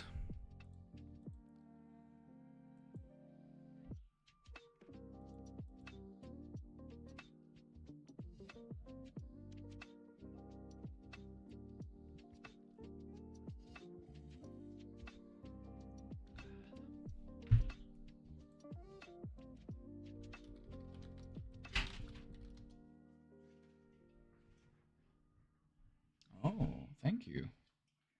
Oh, ho, ho, ho, ho. All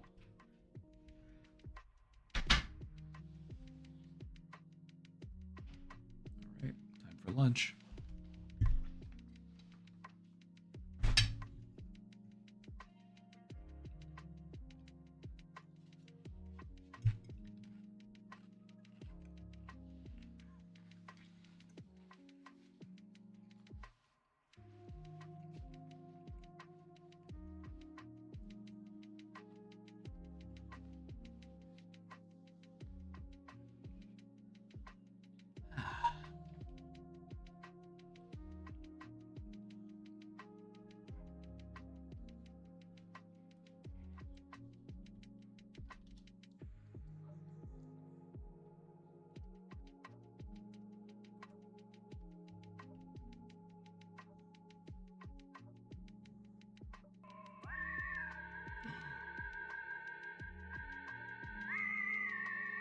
Ermolini, hey, thank you for the 5 gifted subs. If I were rich, I would gift everyone watching right now. Oh my god, the timing. So you manifested that. You did that. Thank you, thank you.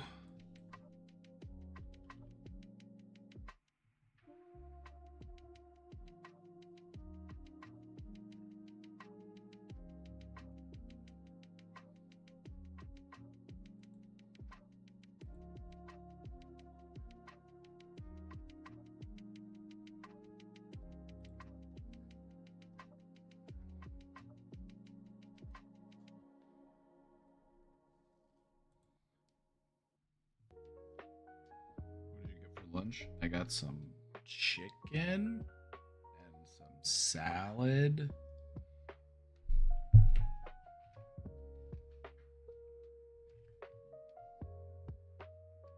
Every time I say I think of that guy on YouTube eating that fruit.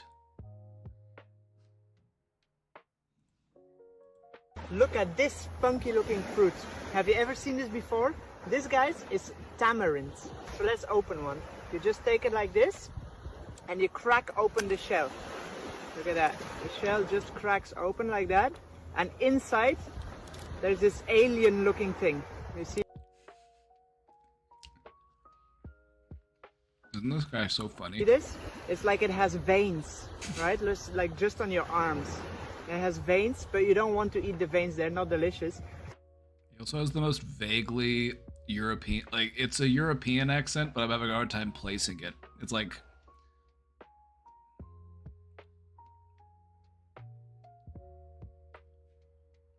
So you pull them out. See how I pull them out? You pull these veins out, and then you're left with seeds that are covered with this brown pulp. And this is the pulp, this is what you eat. Mmm. Oh. mmm.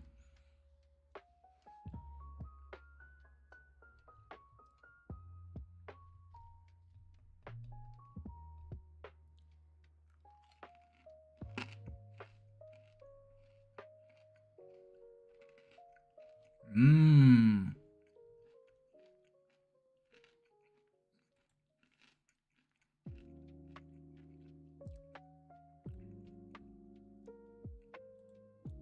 These are screw pine fruits. Look at that. Doesn't that look like the weirdest thing you've ever seen? Where the hell did you get this from?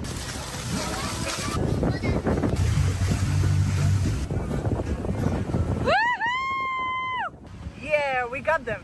You want to open it and see what's inside? And you're going to start wiggling it like that with your thumb from all sides. Oh, damn it, it's in the sand. But look what's inside though. That's like magic, right? Wow, do you hear that? Wow, here we go. There you go. You see?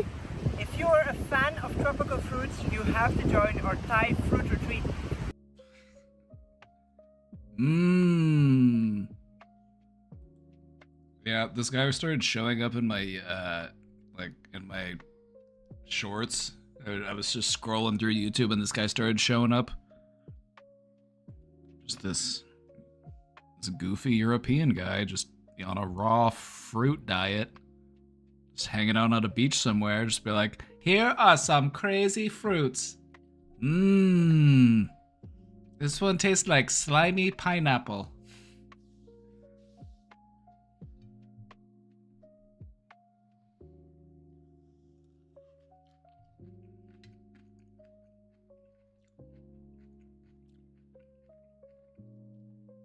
He's holding retreats now, I guess. Yeah, maybe I should go. Maybe I should go to Costa Rica and eat fruit with this dude.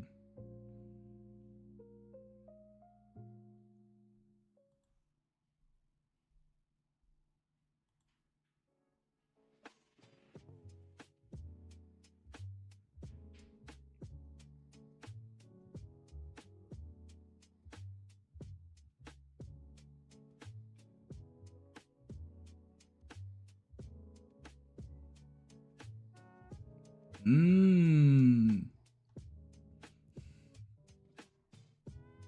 Oh my god, it's in July.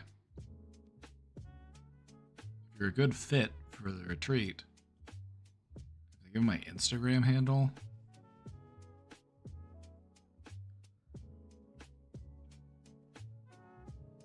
€2,000?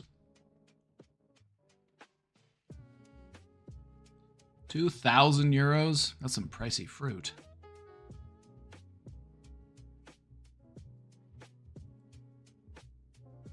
It does sound Dutch. Okay, that makes sense. That makes sense. It's all coming together now. Nuken in de koeken.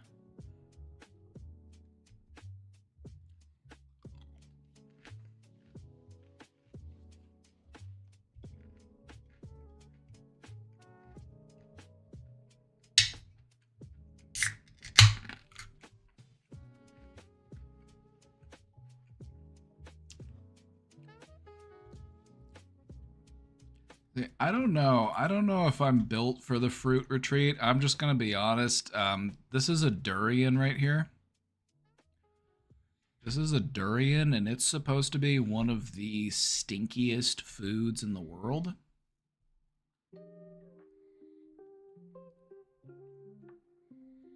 This guy loves durian. It's his favorite.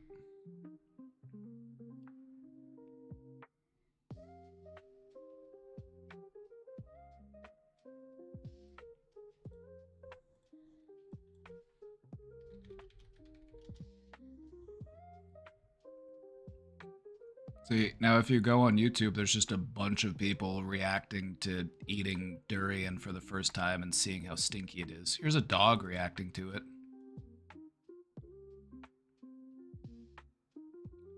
What's he doing? What's that dog doing?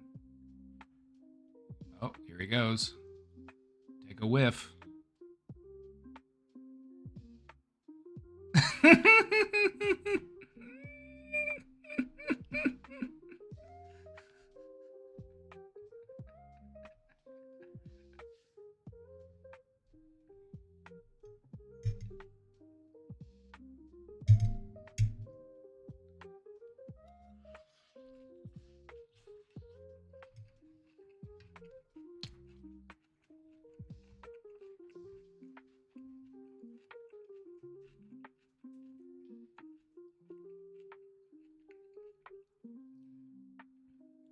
I've never smelled durian before, so I don't know.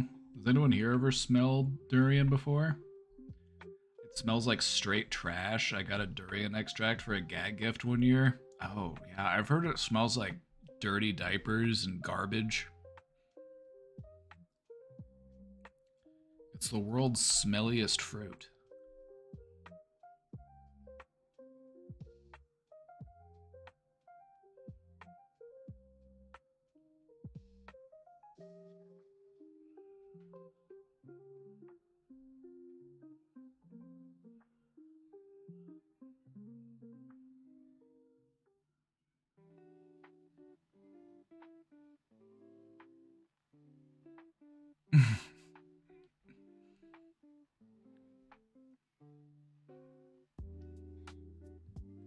Mmm.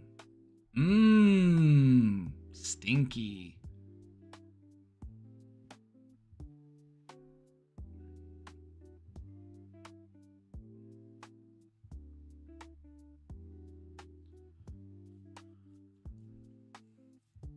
It just begs the question, is it worth eating if it's the stinkiest fruit in the world? You know, I don't really care how good it tastes if it smells like hot garbage. I don't know if I want to eat it.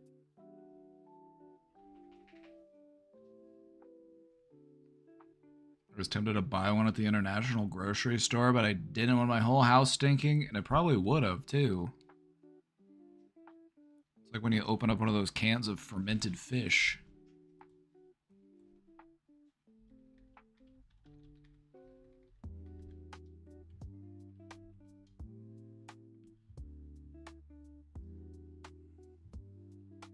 All right, Swedes. How do you feel about this?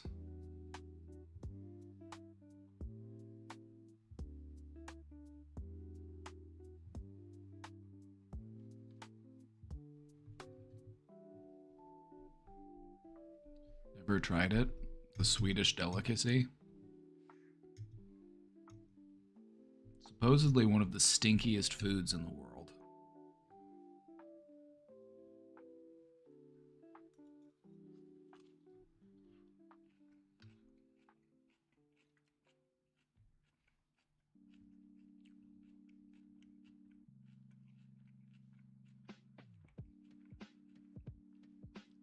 Newly opened canned, how do you pronounce this? Surströmming?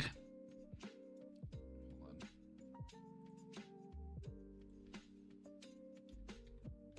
How do you pronounce this? Surströmming. In Swedish, it's pronounced as, I don't know what that, I don't know how to pronounce this.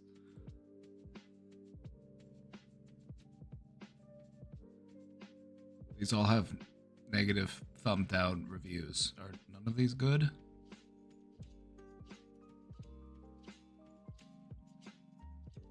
Whatever. One of the most putrid food smells in the world.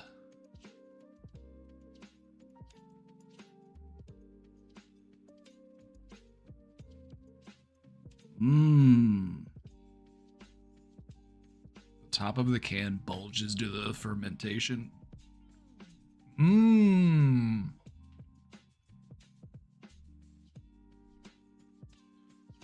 Commonly sold in grocery stores all over Sweden. About About 2 million people eat it annually.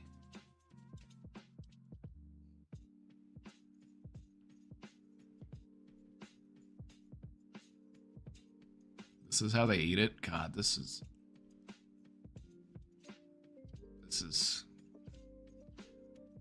upsetting. This is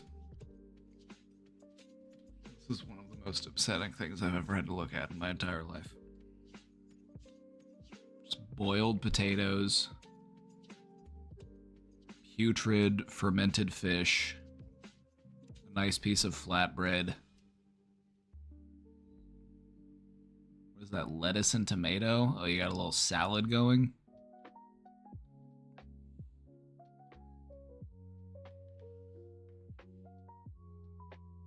You open it outside in an ice bucket? Ha! Yeah, why are we eating this?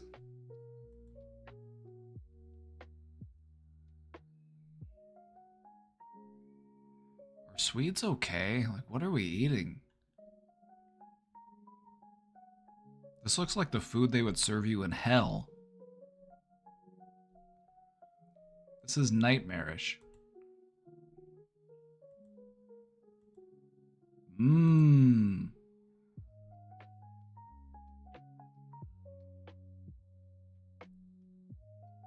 You've never seen it in the store? Have you known people that eat it?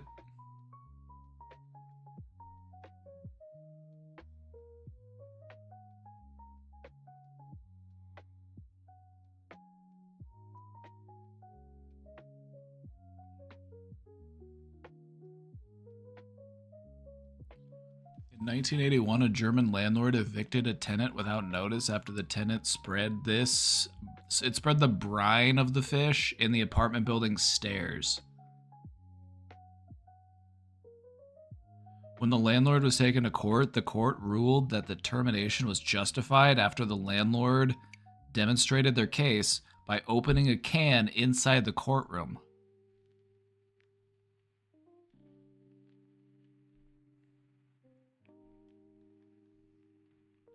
I think it's more of a northern thing to eat regularly. Are they okay up there? Like,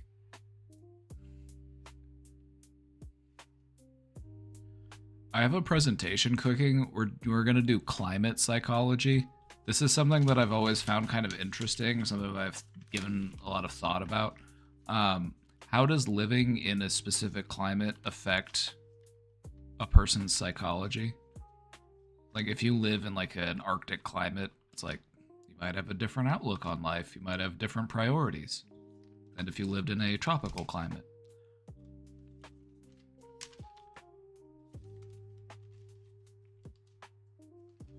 No, they're completely fucked. Okay. They're kind of the rednecks of Sweden. Oh, okay. Well, that makes more sense then. There's also Icelandic fermented shark. This is another one of the foods that's supposed to be just absolutely disgusting.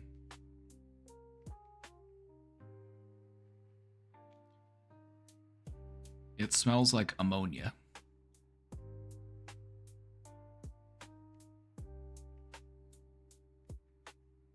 Anthony Bourdain described it as the single worst, most disgusting and terrible thing he has ever eaten.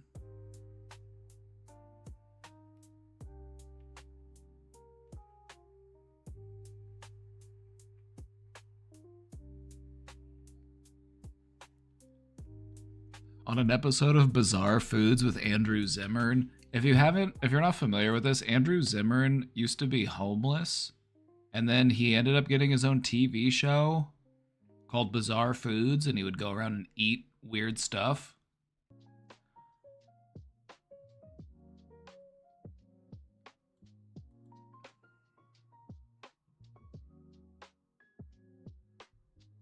One of the most horrific things I've ever breathed in my life.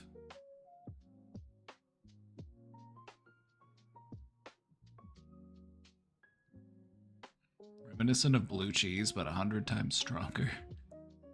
Like chewing through a urine-infested mattress. Mmm. The Greenland shark takes 150 years to reach sexual maturity, with some sharks living up to 400 years?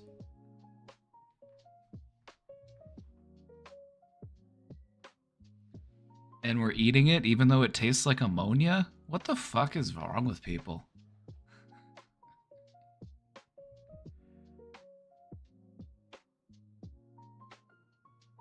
What the fuck? What the fuck?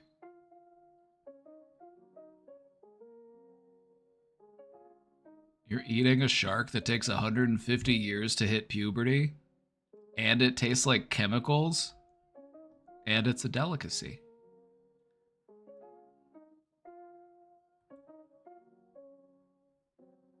And it's going endangered because of people eating it, even though it's disgusting.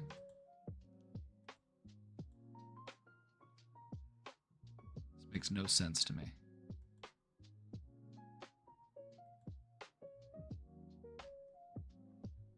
People confuse me.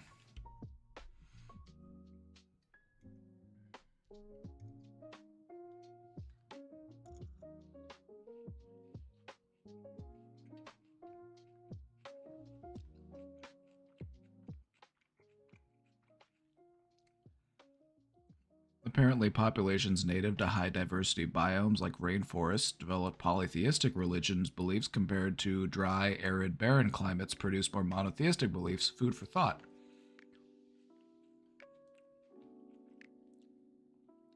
That does make a lot of sense. You know, in those types of climates where the world is much more alive, it's natural to feel more a part of that environment. Rather than this environment being something that I have to like plan for and prepare and endure, like I need to make sure I've got my shelter set up. I need to make sure I have enough firewood. I need to make sure I have enough food stored away for the winter. You know, you might be able to live a more like nomadic life. You might be able to just kind of do a little bit more hunter-gathering type stuff. You feel much more in tune with nature, I guess, in some ways.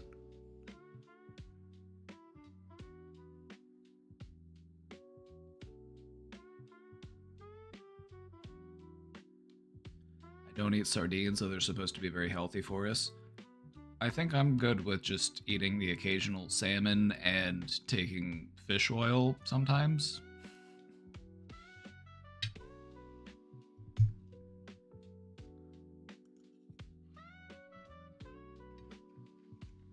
I've tried sardines. They're not bad, they're just very salty.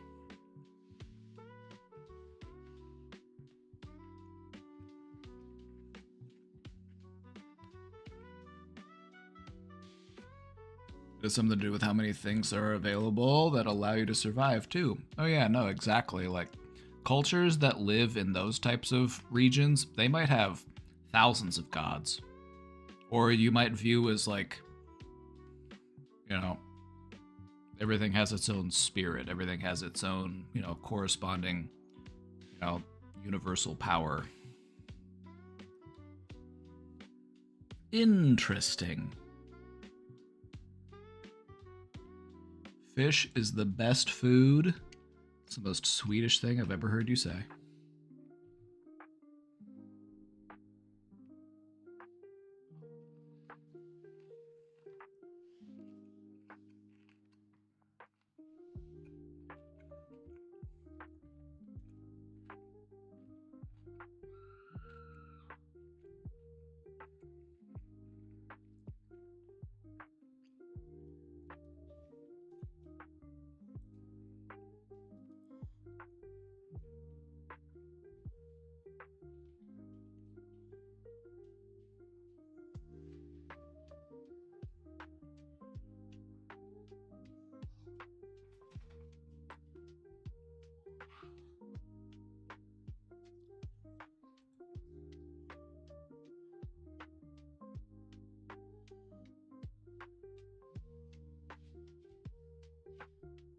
Shrimp specifically?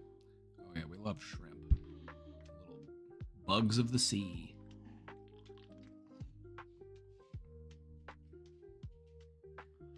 I'm okay with eating water bugs. Land bugs though? Uh-uh. Uh-uh. water bugs, though. Mmm.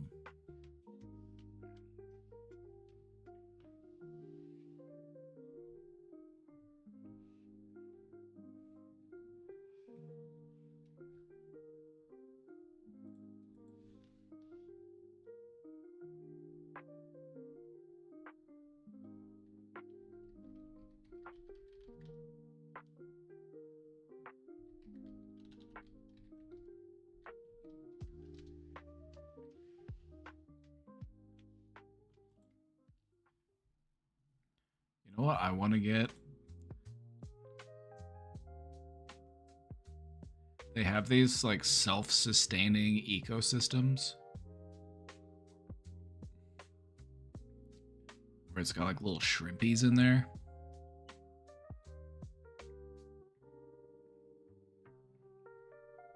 These ones they sell, but you can also make them.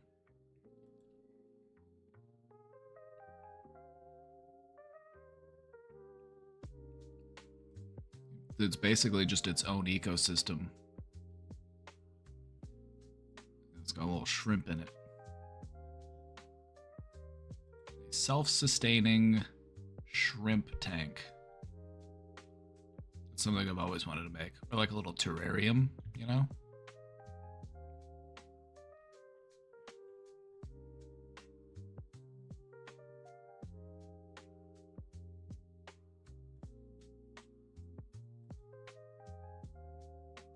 Maybe I should get some sea monkeys.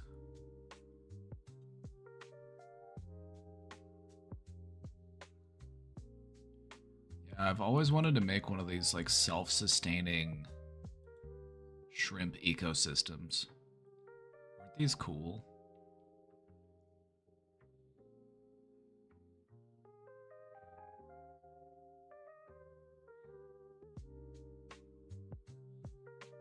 It just regulates itself. You don't have to really do anything.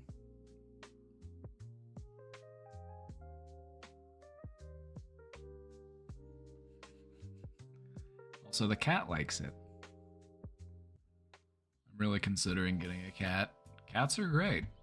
I love my cats. They're so fun. They're so cute.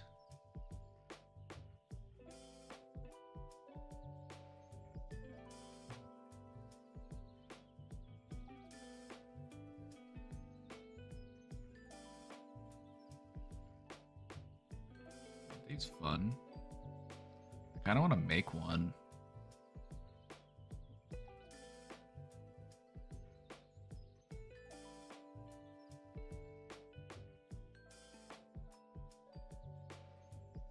Or like a jar terrarium.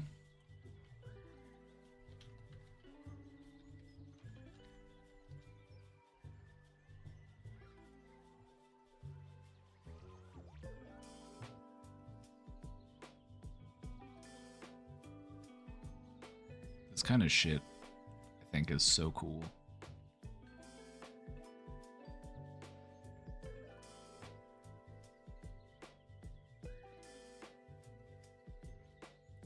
Cats are great, but the litter boxes suck. I think the thing is, just make sure you have enough. They say you're supposed to have 2 litter boxes per cat, which, if you have 3, it's like, I don't know where I would have room for 6 litter boxes. We've got 4 litter boxes, and that seems to be pretty good.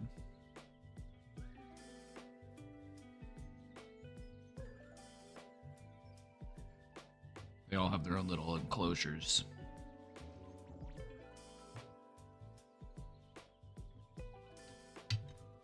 We have 3 for 3. That's fair. As long as they each have, you know.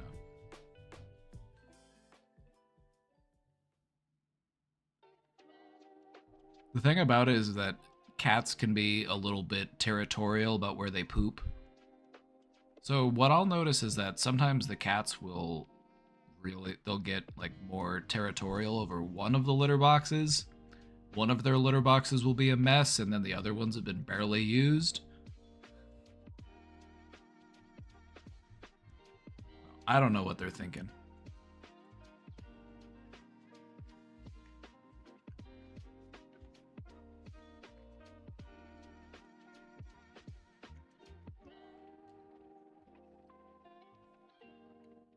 Yeah, I would say you should at least have one litter box per cat, but what they say is that you should have 2 litter boxes per cat. But if you have more than 1 or 2 cats, that's a lot of litter boxes.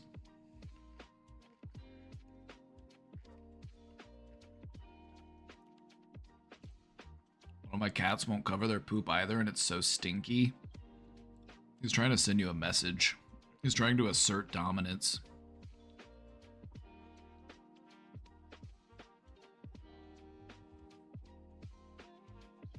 A lot of litter. You know, I've tried a few different types of litter. You know, the litter that I get from Aldi is pretty standard, but it works pretty well. Sometimes if you get that nicer litter, it'll go longer, it'll last longer. It'll just work a bit better. But yeah, a lot of litter. A lot of litter. I mean, they're scooping.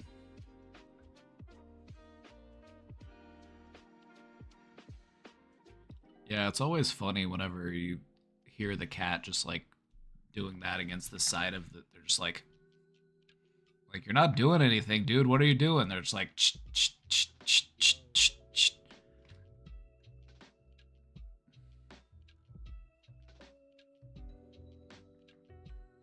It's when you pick them up and you show them and you're like, see, watch, and then you bury the poop yourself. Or take a fat shit in their litter box to assert dominance over them, and then watch them try to bury it.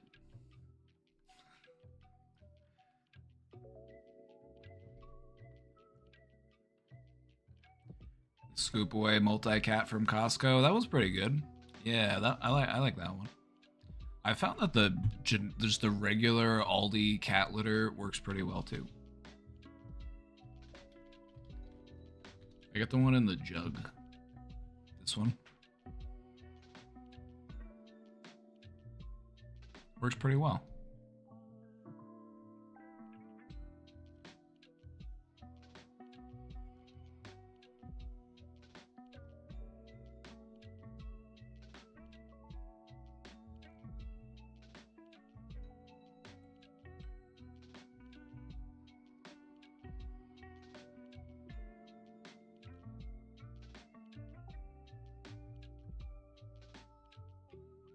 I found that having enclosures for them also helps with the smell. I got these like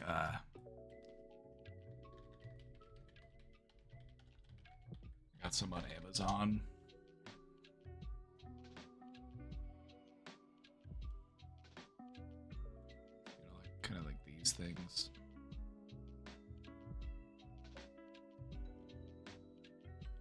I found that it's also helpful because it prevents the dogs from being able to get into them. Those dogs are nasty.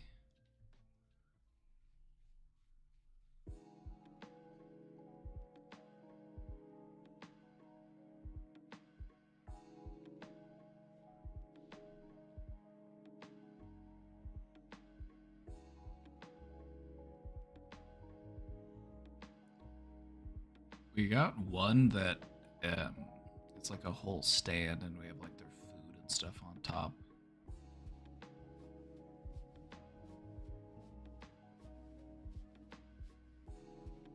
All these pictures of cats coming out of these enclosures is so funny to me. I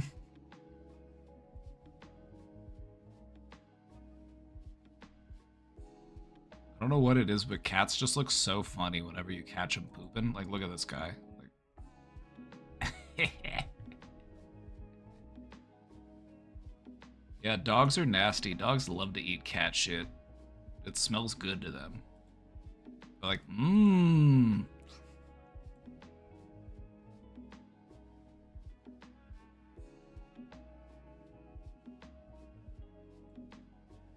I had my first shift at my first job, and I'm feeling very overwhelmed. That's to be expected. First shift, first job, it's something new. It's unexpected.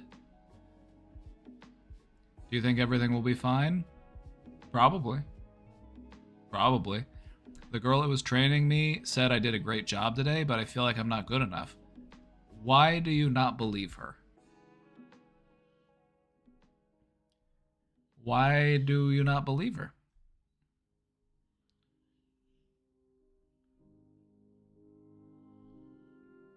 Or maybe you want a believer, but you're having a hard time accepting it. All right, here's the thing. You've got room for improvement. This is a new job. It's going to get easier with experience. And so right now it's normal to be unsure and uncertain because this is still unfamiliar. This is still new. It's like learning how to ride a bike.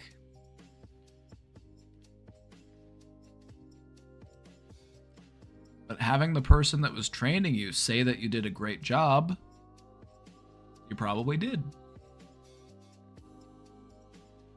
You probably did. Do you have more to learn? Can you get better at it? Yes. That doesn't mean that you're not good enough, though. You have the capacity to learn. You have the capacity to grow. And that's what matters. You're going to do just fine. You're going to do just fine. Also, congratulations on the job. W. That's a W moment.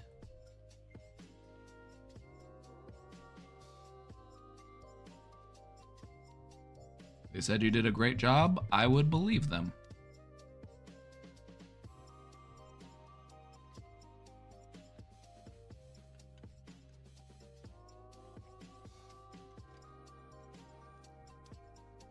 But yeah, it's normal to feel a little bit uncertain right now. It's still new. You're still learning. Are you as good at the job as you could be right now? Of course not. Could you get better at it? Absolutely. This doesn't mean you're not good enough. This just means I'm learning. I'm growing. And that's a good thing.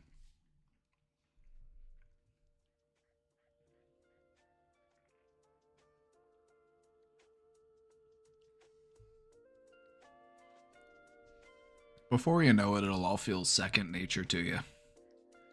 Before you know it, you're going to look back and say, why was I even worried? You're going to do great.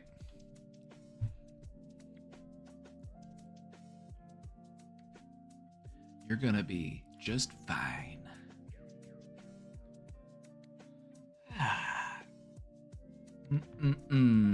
Stinky foods from across the world.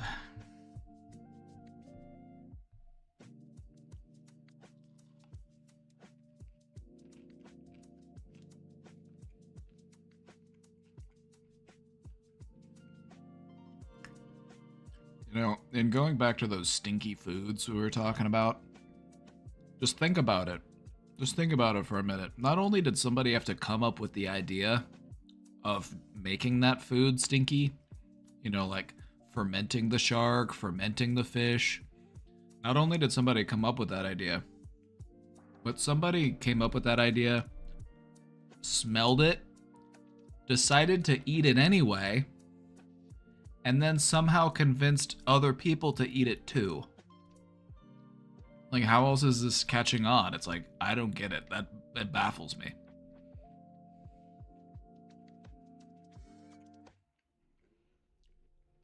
Like, how would you feel if I was like, hey, come here, try this. It's really good.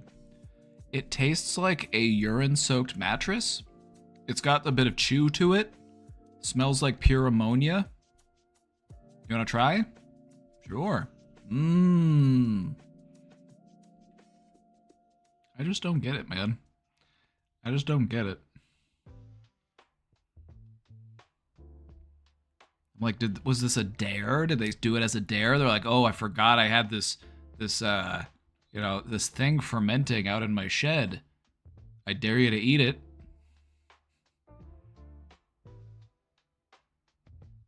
It's like, does anyone actually like it? Or are they all just pretending to like it? I don't know. I don't know. It's how I feel whenever I taste beer. I'm just like, there's no way anybody could enjoy this. This is disgusting. I feel like everyone's just, they're all just saying they like it so that they fit in.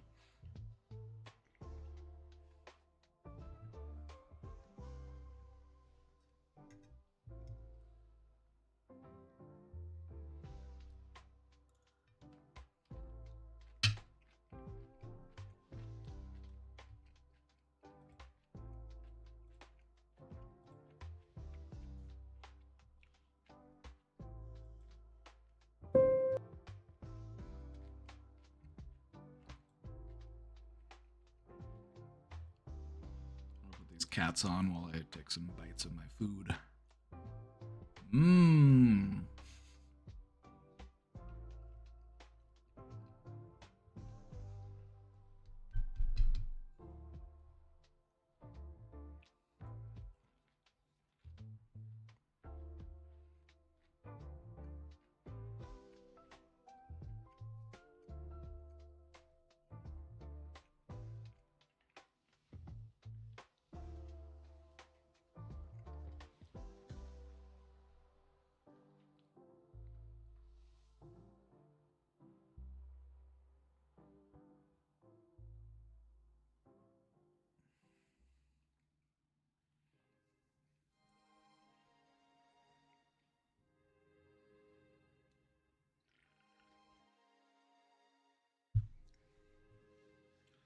You see, I lucked out because I have a 0% chance of ever becoming an alcoholic because I can't stand the taste of alcohol.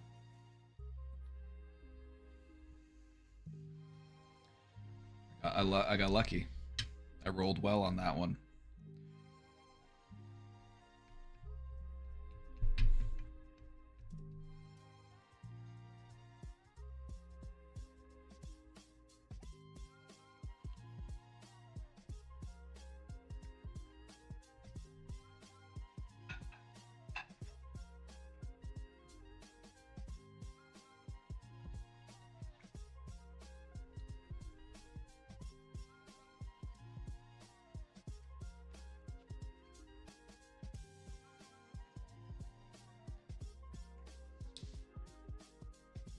Alcoholics usually don't drink for the taste, though.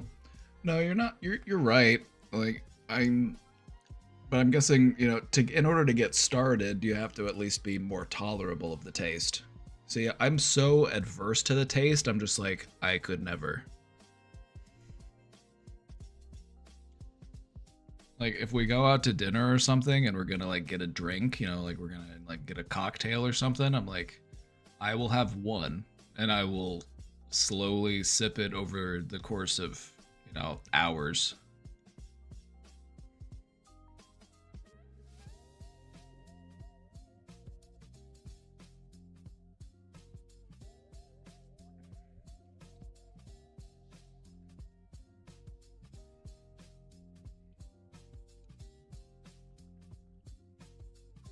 $2 p.m. I'm finally stopping to eat lunch. Do you need an extension on your closet cleaning? It's weird how I ever picked up smoking since I never enjoyed the taste of cigarettes even a bit. That's why it's comparatively easy to quit eventually.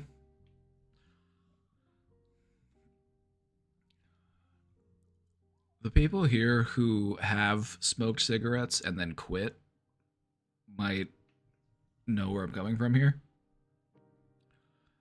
But I didn't smoke cigarettes for a very long time. Like, I vaped for longer than I smoked cigarettes. I smoked cigarettes in college because all of my friends were doing it.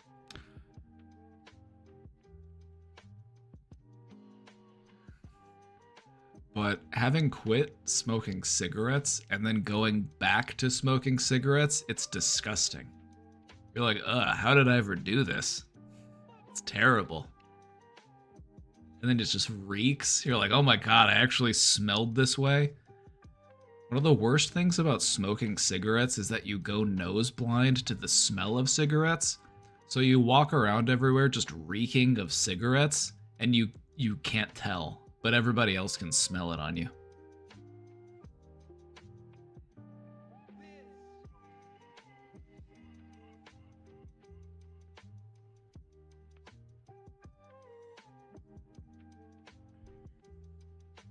Every once in a while I need a menthol cig. You know, if somebody offered me a Camel Crush at the nightclub, I might have a hard time saying no. But I'm not gonna run out and buy a pack.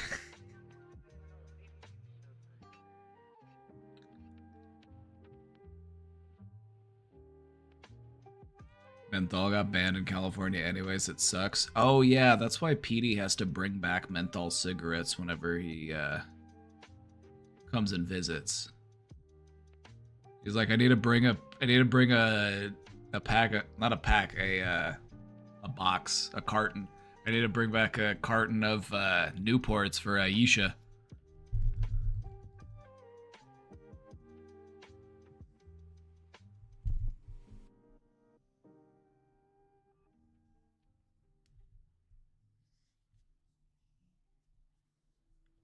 My grandma smoked menthol, ended up dying of lung cancer pretty early. I miss her a lot.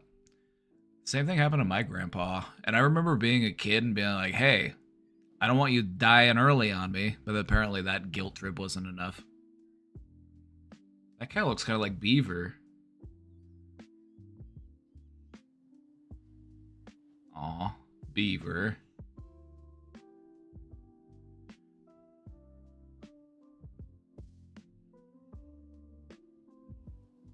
Yeah, same thing happened to my grandpa. He smoked from the time he was like 15 up until he died. He was like 65. One of the most frustrating things is having to deal with somebody who has smoked cigarettes from the time that they were like 15 years old and they've been smoking for like 50 years. It's so fucking frustrating because they reek of cigarettes. They're completely nose blind to it. They're hacking up a lung half the time. And then you're like, hey, maybe you should cut back on the smoking. And they're like, I don't know. I think I know better. It's so frustrating.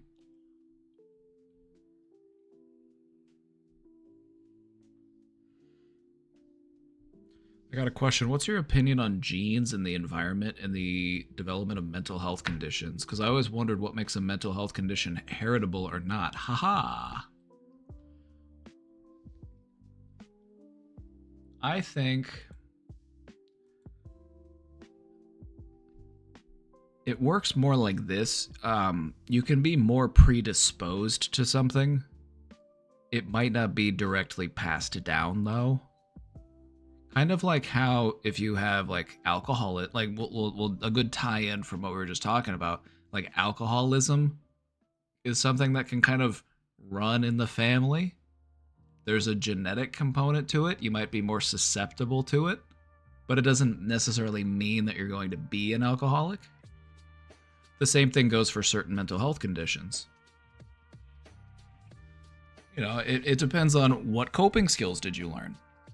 What type of supports do you have? You know, what other stuff do you have going for you that can help to prevent these symptoms from perhaps becoming a full-blown mental illness?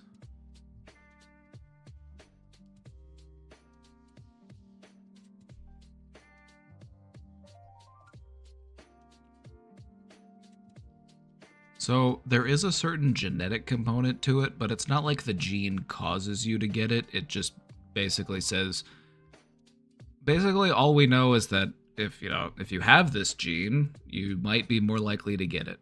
It's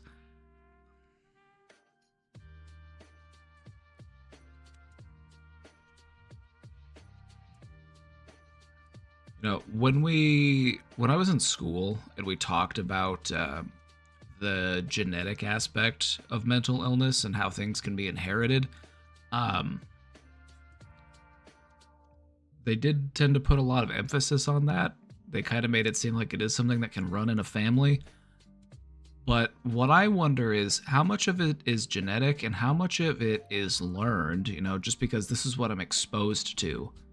Like, for example, if I grow up and my parent is, they have bipolar disorder, and the way that they respond to their symptoms is something that, I can model and emulate, and maybe that leads me to be more likely to go on and develop it, just because the behaviors, the responses, the emotional reactions, they become normalized. You probably see a lot of it in like anxiety-driven disorders. If you're a really anxious parent, you're going to pass on a lot of that anxiety to your child. It might not necessarily be something that's genetically passed on. It might be something that's more modeled and learned.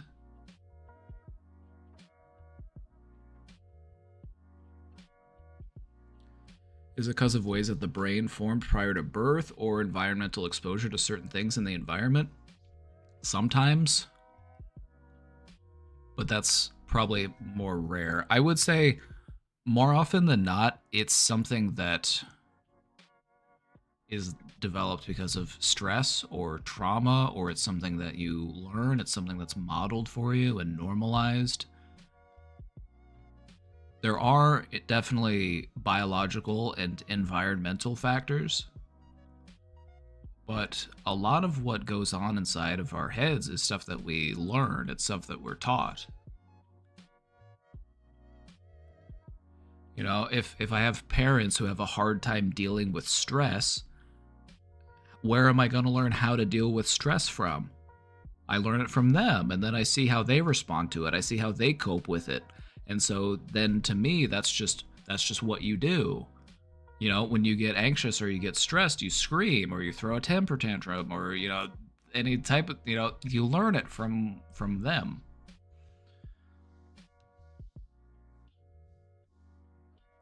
I would also say that even if there is the underlying genetic or, you know, environmental component, you still have the capacity to learn and to grow and to change, because the brain is much more malleable than you might think. Neuroplasticity.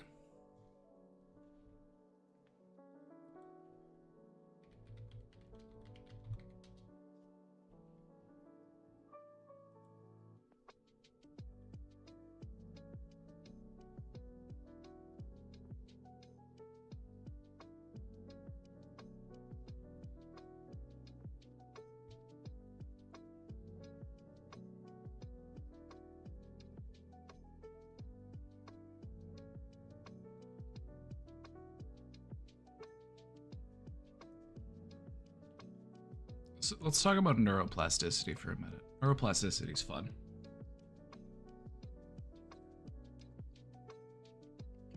You can build mental muscle by challenging your mind and giving it new experiences.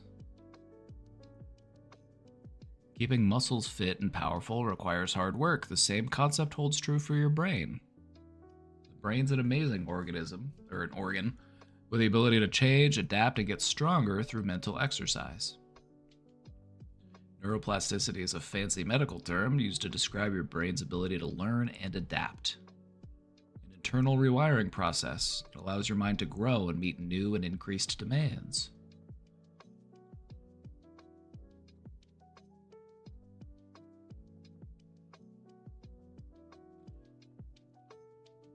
Not only does your brain change as far as how it's wired, it can actually change the physical structure of your brain. I'll give you an example. The amygdala is the fear center of your brain. If you have a really high level of anxiety, your amygdala might get bigger. But if you're able to work on that and you're able to like reduce that stress response, if you're able to regulate those feelings, your amygdala might actually start to shrink.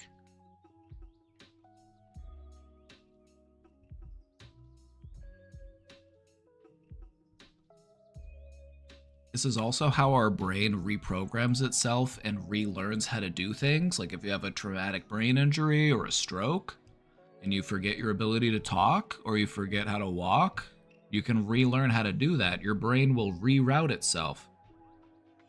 We call this functional plasticity. The brain will construct pathways around a damaged area in order to work around it or, you know, to find a new way to get it to operate. That's pretty fucking cool.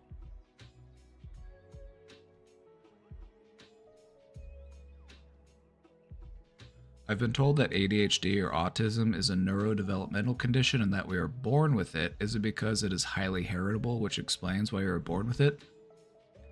No, I think. All right, you want to know what I really think? I think that let's talk about autism first before we talk about ADHD. Autism is a spectrum, and that means that everyone is on that spectrum somewhere. There are certain traits, certain behaviors, certain ways of thinking that we associate with being more or less autistic, but everyone's on it somewhere. So is it something you're born with? Yes, but are we all born with it? To some degree.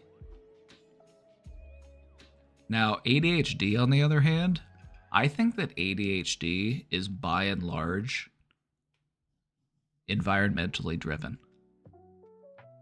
I think that ADHD is a byproduct of the society we live in and the pressures that are pushed upon us in order to survive in this system.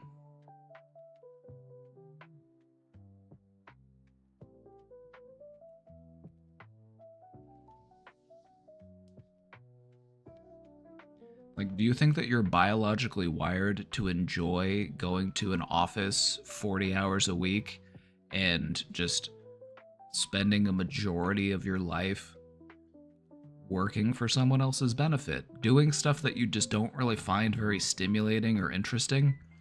Or are you really just that passionate about spreadsheets?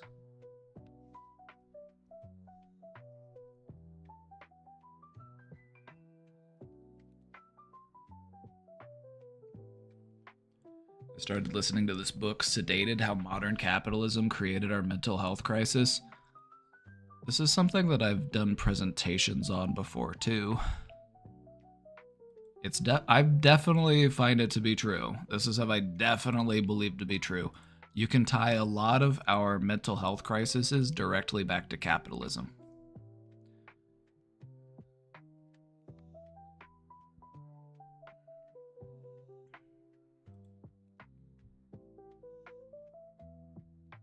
ADHD specifically, capitalism puts an emphasis on productivity and efficiency over well-being. You got long hours, rigid schedules, high-pressure environment. Attention has become a commodity. You know, we're constantly being overstimulated and distracted, and there's 500 different things crying out to your attention every single moment. Hey, do you want to turn on notifications? Hey, you gotta make sure to check your feed. Oh, check out this new thing. Oh, hey, by the way, that item that you just looked at, it's on sale now. Maybe you should go buy it. Human beings evolved to thrive in varied, dynamic environments, but we are put into this position where we have to engage in monotonous, high-pressure jobs.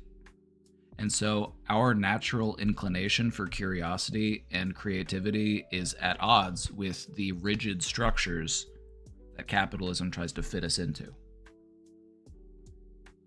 It doesn't really mesh well with our hunter-gatherer brain.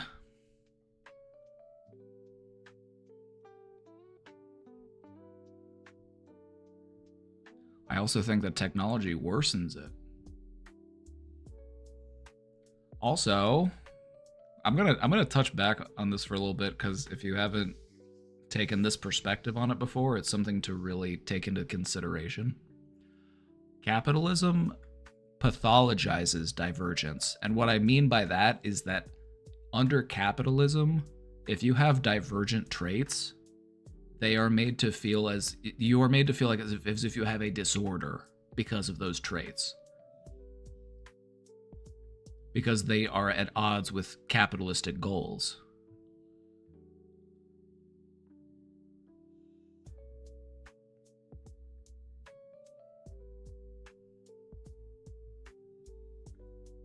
So things like daydreaming, fidgeting, these are natural things, but now that you're made to feel like there's something wrong with you or that you have a disorder because of those things. The pressure is put on the individual to adapt to the system rather than the system adapting to humanity. And then when you don't fit into that system because the system isn't made for you, you're told that it's your problem, it's your fault, the problem exists within your brain, your brain's not wired right, and so we need to get you on some medication for that. Let's get you taking a stimulant.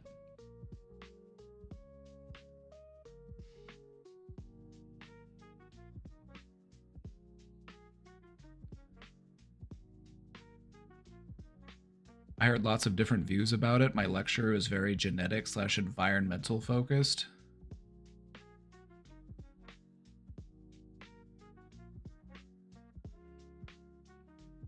I could see where there would be an argument for it, but I feel like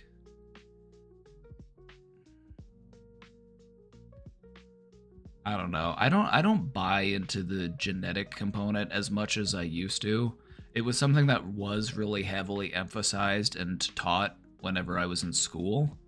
But the more experiences I've had, you know, I'm realizing it's like the genetic aspect of it just, it doesn't really seem to be as impactful as the social aspect, the societal aspects that are driving these conditions. Also, you have to remember that even our concept of how we treat mental illness is also shaped by capitalism.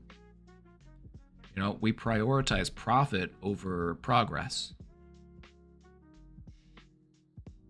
Whenever you go in and you talk to a doctor or a therapist and you say, I'm feeling depressed, I'm feeling anxious, their goal is to get you back to work. What sort of medication can we get you on so that you don't feel that existential dread, so that you can get back to the office?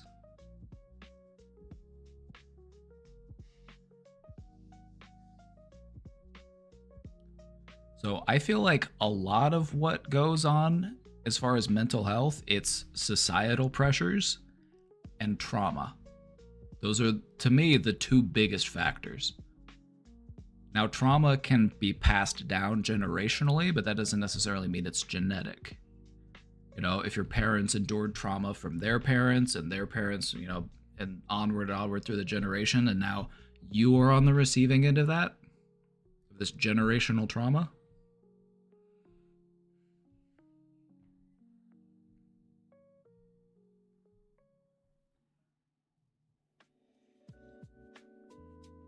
Can you tell I'm not a big fan of capitalism?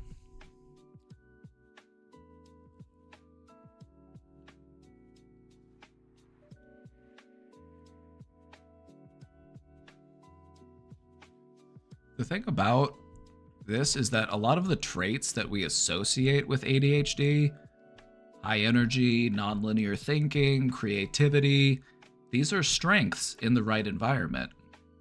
And the system that we live in, instead of encouraging those strengths, it stifles them because we are demanding conformity.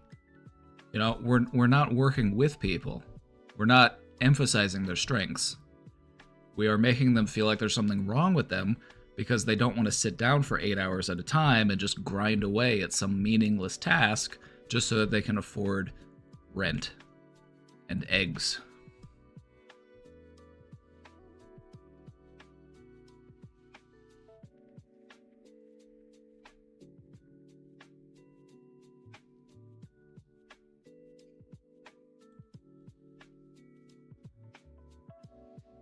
I think that we need to adapt this system to how people actually operate. You know, we need to embrace flexibility, creativity, diverse working styles. You know, we need more work-life balance.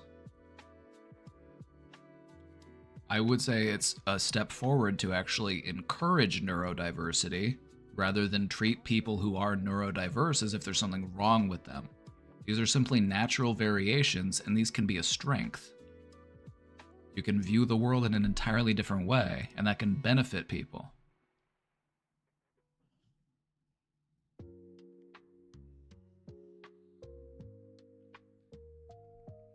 ADHD meds never worked for me when I got diagnosed. You gotta remember, the thing about ADHD meds is that they were originally invented in World War II.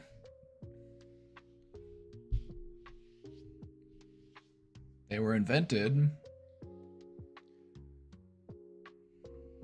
by Nazi scientists to increase morale. You know, as it turned out, people weren't all that eager to fight and die in this human meat grinder. But if you ramp them up on amphetamines, they're much more hyped to fight for the Vaterland.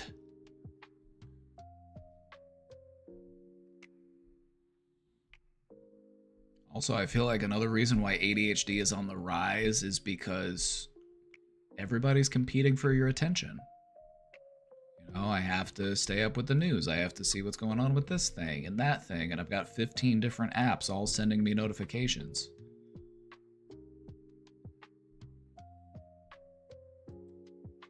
Anyway. It makes sense to me that the reason why so many people feel like they've got ADHD nowadays is because you are having to you're having to exist and survive in this system that is not built for you. It's not built to serve your best interest. The only people that capitalism truly serves are the capitalists. The people who own the factories. The people who own the means of production.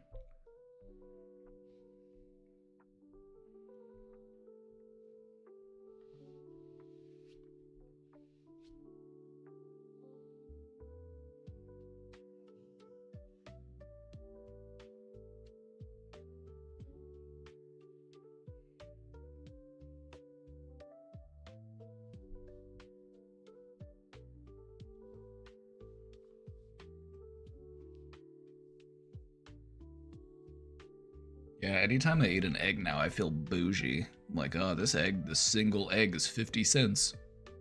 It's $6 for this dozen of eggs. That's cheap compared to some places. I saw a picture of eggs in the Bronx. They're like 20 bucks a dozen. I'm like, whew, huh.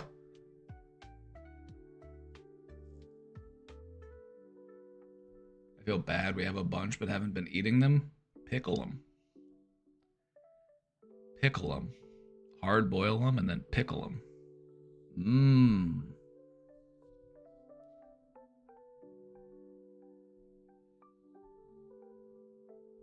Pickled eggs are actually pretty good. They don't taste super pickly.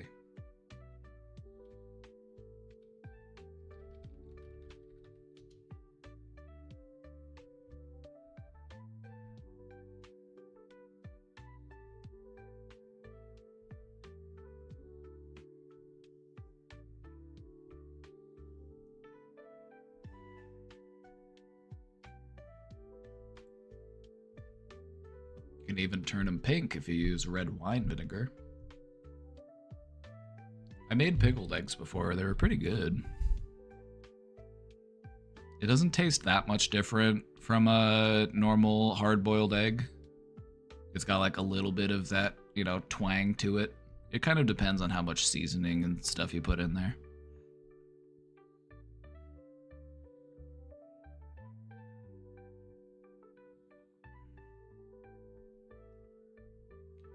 You can also cure them in salt.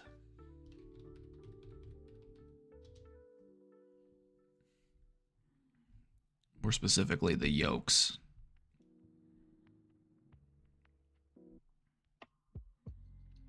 You can cure the egg yolks. Then it basically turns it into like a seasoning. You can also cure them in soy sauce.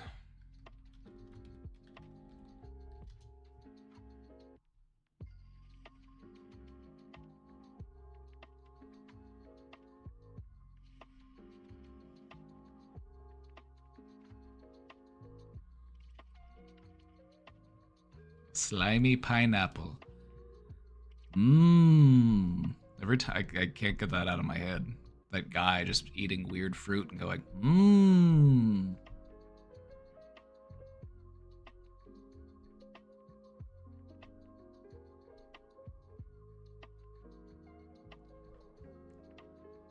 I read that on my PowerPoint. They said, oh, a video game that trains the brain for working memory doesn't work.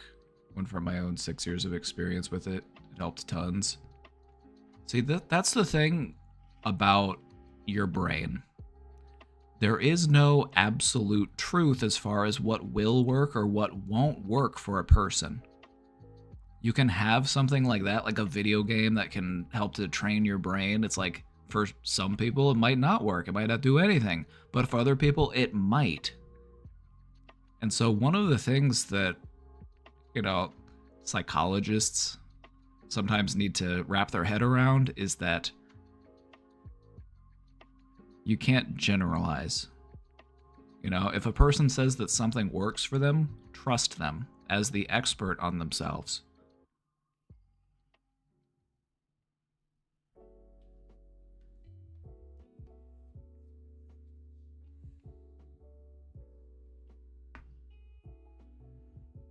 I only like eggs if I can pick out the yellow part. That's the best part of the egg. That's the best part. You know what I like to do is I like to hard boil eggs and then turn them into like an egg salad.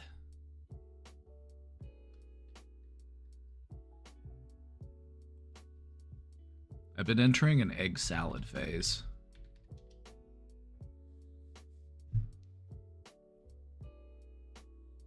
Nothing crazy though. I just normally do it with mayo and hot sauce. Very simple. Eat that on a little bit of toast. Mmm. Egg salad is just eggs squared because of the mayo, right? Exactly. Whenever I make it, I'm just like, I'm now combining emulsified egg with egg.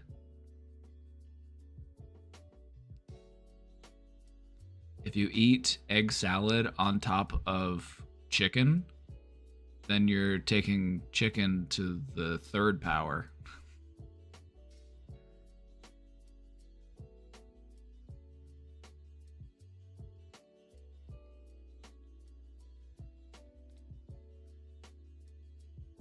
Deviled eggs are my favorite. I love deviled eggs. Anytime somebody shows up to the family potluck with a tray of deviled eggs, it's like, I will eat 6 eggs.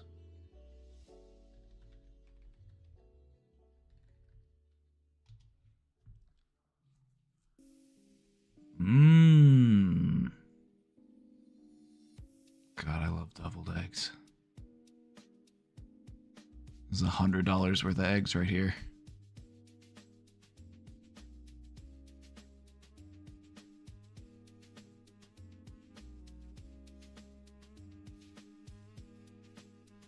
I need to get some Kewpie mayo. You know what? Okay, can I share with you something very white? This is very white. I've seen a few food YouTubers or other content creators use the same type of mayonnaise, and they're like, this is the best mayonnaise. I'm like, this is the whitest shit I've ever seen. But then I saw that they had it at the store, and I was like, well, I guess I'll try it. And I'll be like, oh, goddamn, that mayonnaise is pretty good. It's that Duke's mayo. That Duke's mayonnaise. They don't put any sugar in it.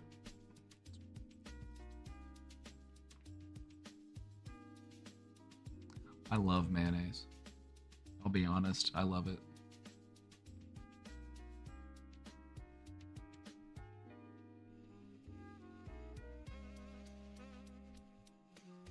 Is it just eggs with topping? Deviled eggs. Deviled eggs, you hard boil the egg and then you remove the yolk and then you mix the yolk with something. Most people will do like maybe some mayo, maybe some mustard, maybe some spices, you know, maybe a little salt, some garlic, a little bit of paprika sprinkled on top.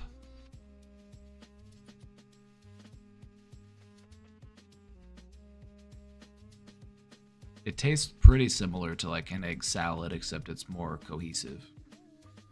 It's a lot of the same ingredients that you'd see in an egg salad. Some people put like relish in there, like a little bit like pickly or something, but we don't talk to those people. Those people aren't invited to the potluck. Just like the people who put raisins in their potato salad.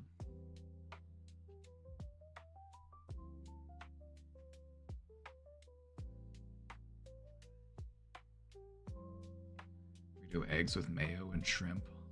That does sound very Swedish.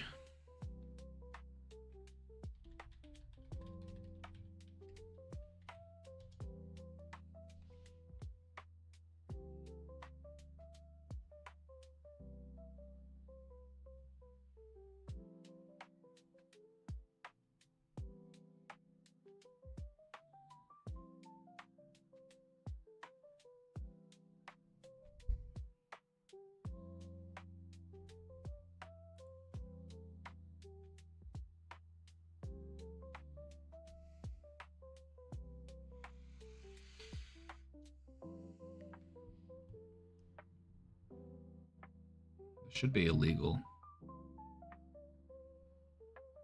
This should be illegal. We're all caught up on questions right now. If you got a question, go ahead and drop them in. Otherwise, we're talking about potato salad.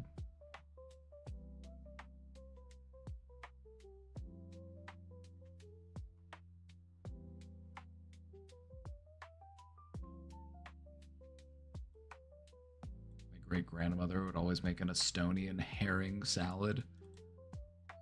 Yum.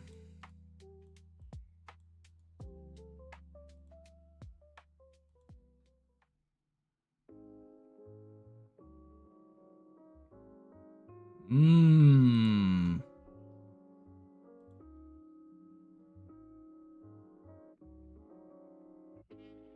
This does look like it came from Estonia. Just being... This does look very Estonian.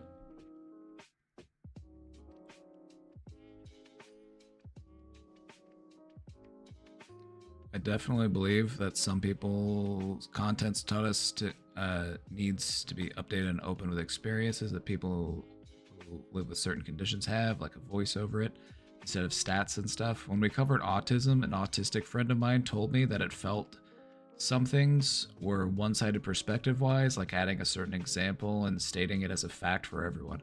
Oh yeah, exactly. That's why I'm a bit bothered whenever people try to educate other people on what autism is, and there were no autistic people involved in that research or in, you know, it's just, you know what I mean?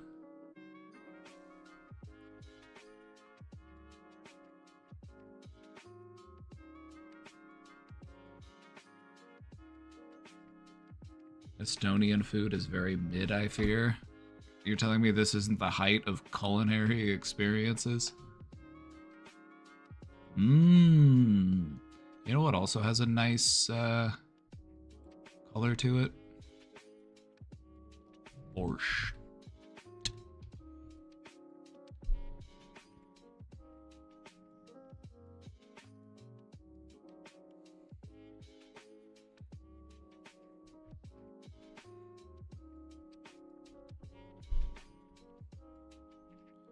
This reminds me of this bit from I Think You Should Leave, where they bring him a bowl of gazpacho soup. And he's like, what the hell, man? This gazpacho soup just burnt my lips. They're like, what are you talking about? That's room temp. Exactly. I was expecting it to be ice cold. When you're expecting something to be ice cold and it's room temp, it makes you feel like your mouth is on fire.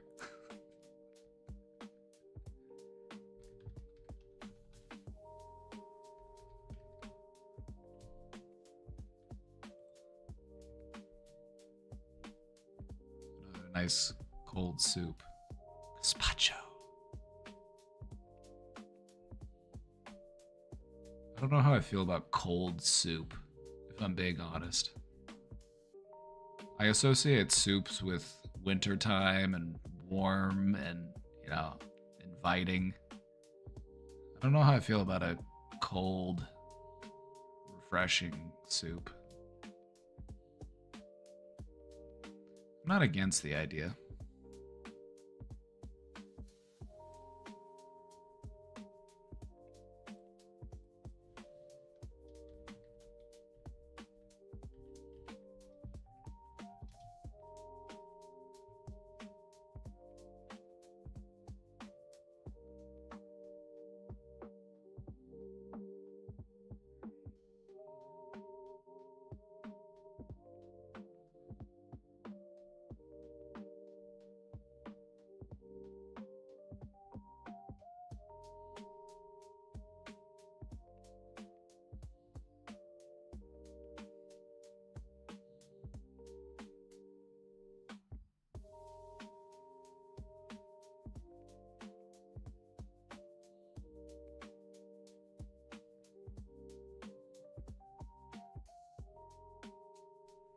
Blending old bread to thicken soups. Oh yeah, that's a strategy. That's a strategy. I just want Taco Bell. Mmm.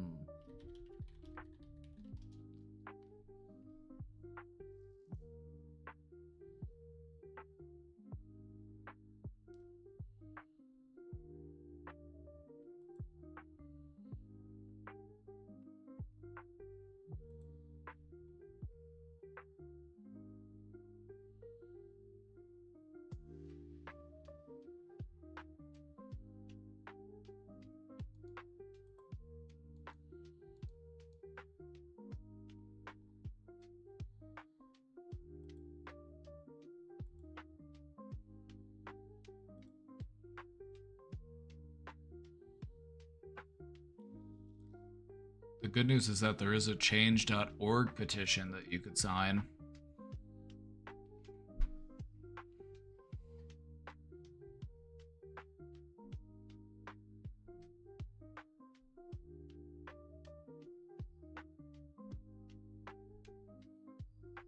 Being a Taco Bell fan, I'm furious that the Finns got it before us here in Sweden. Oh yeah, the Swedish-Finland... The Sweden-Finland rivalry just continues to heat up.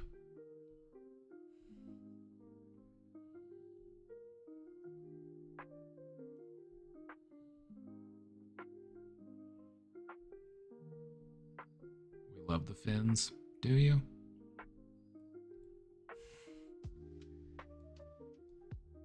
We don't like Norwegians and Danes.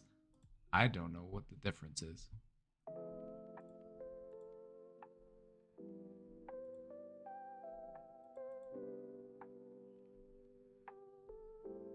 Your Euro racism. I'm trying.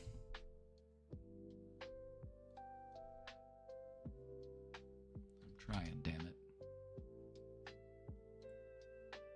I haven't had Taco Bell in a while. You're making me want Taco Bell now. Mmm. What's new? New Caliente Cantina chicken menu. Yeah, that's kind of boring. They have fun desserts. Oh, well, not normally. For a while, they had these churros. These birthday cake churros. Those were good.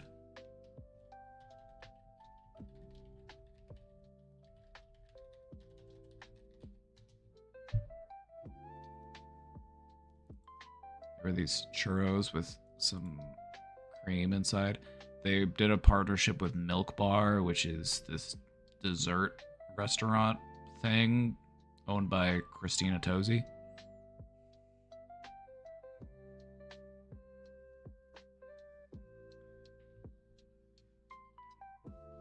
Is it desert or dessert? One S is sand. Two S's is this. This is a dessert.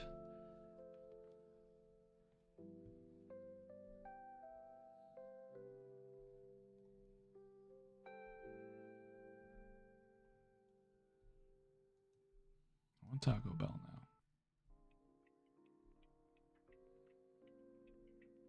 The only dessert that they normally have are these cinnamon twists. I guess they have the Cinnabon Delights too, but these are okay.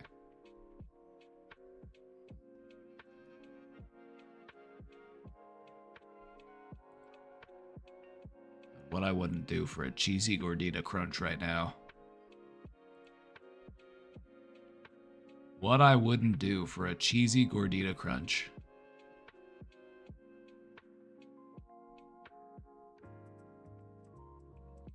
I'm very upset. It's hard to find mac and cheese here. You might have to make it, but the good news is that it's actually pretty easy to make mac and cheese. You just need milk and cheese. Maybe some butter. You can make like a roux. Then you just need noodles.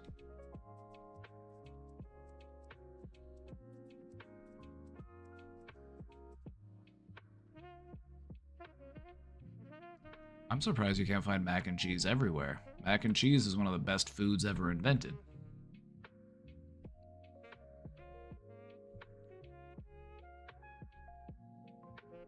It's not that hard to make, though. As far as foods that you can make at home, it's pretty easy.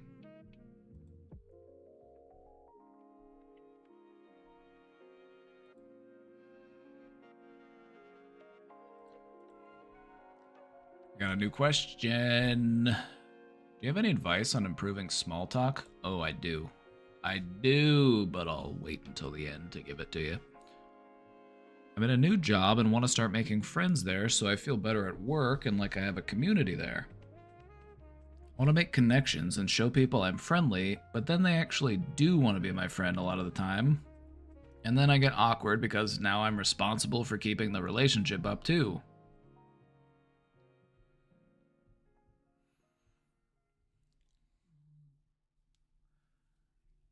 If it's a friendship, it's worth the work. You know, it's worth keeping it up. That's, you know, the effort it takes is worth it.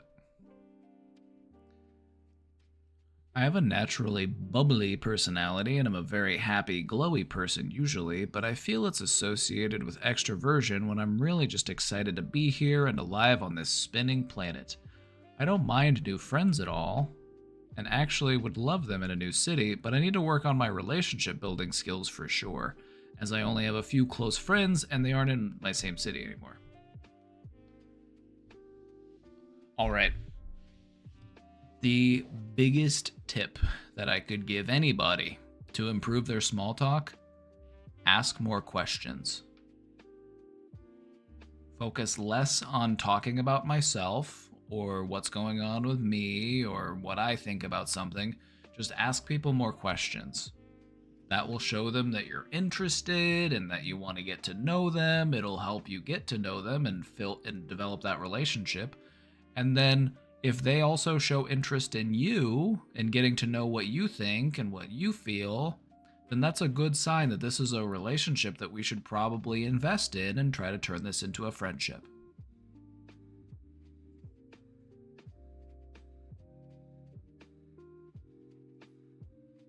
It's the same advice I give to people who feel uncomfortable at parties or something. You know, they're at a social gathering and they're not sure what to do or how to engage with people. Just show interest in them. Just let them do the talking. Just ask them more questions. You know? Oh, that sounds fun. Where'd you get that idea? Or where did that come from? What made you think of that? What was that like? How did that feel?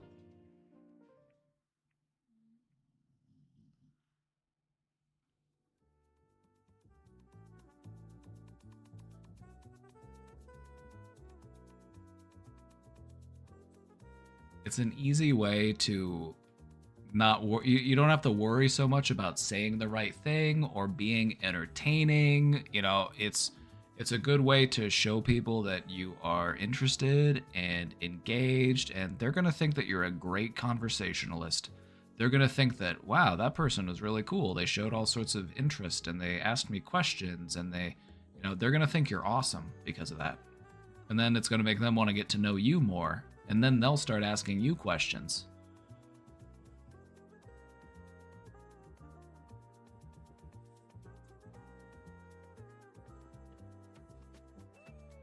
For a long time, the general advice for improving small talk was, talk about family, talk about work, talk about what you do for fun, talk about what you dream of, that kind of stuff. But I feel like that's a little bit overplayed and it's kind of bland. You get asked those questions all the time. So feel free to think outside of the box. If you're going to ask people questions, sometimes it's fun to ask them interesting questions. Questions that, outside the box.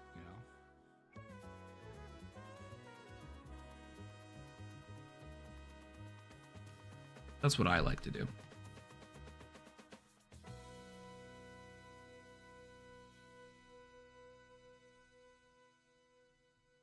My friend taught me this. I thought it was amazing when he spoke. I felt like the only person in the room, and it was really wonderful. And then he's like, yeah, I got crippling anxiety.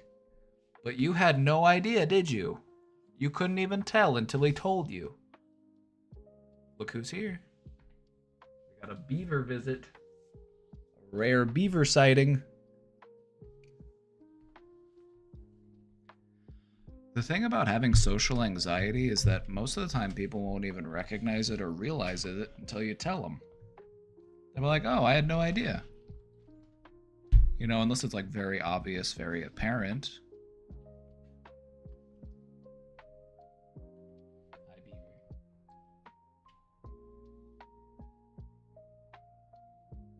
Oh, hi, baby.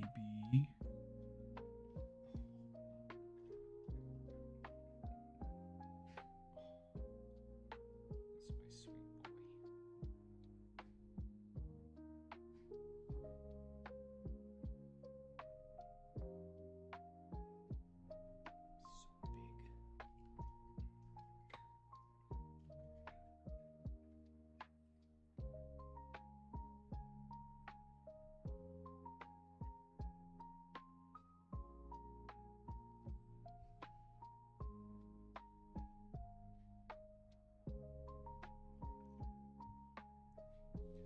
I thought I was autistic, but the doc said no.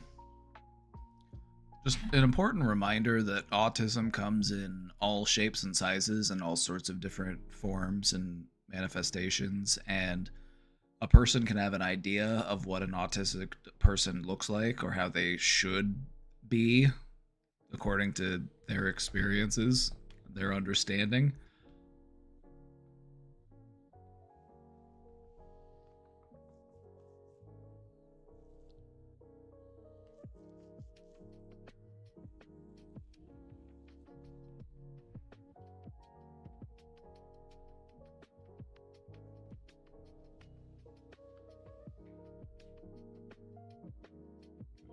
Beaver, you're so handsome.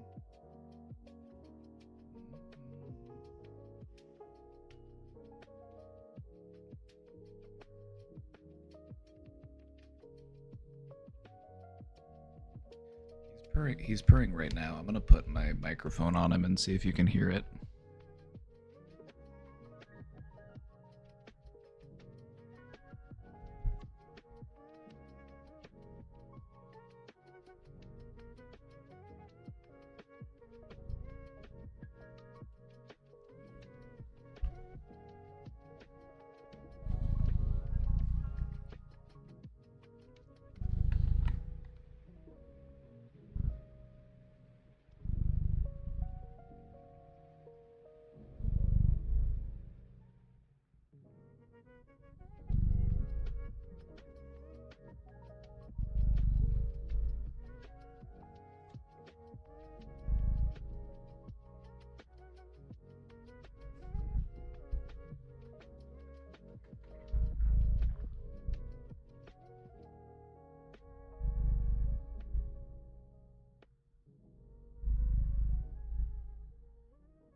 Got a strong motor. Got a strong motor in that one.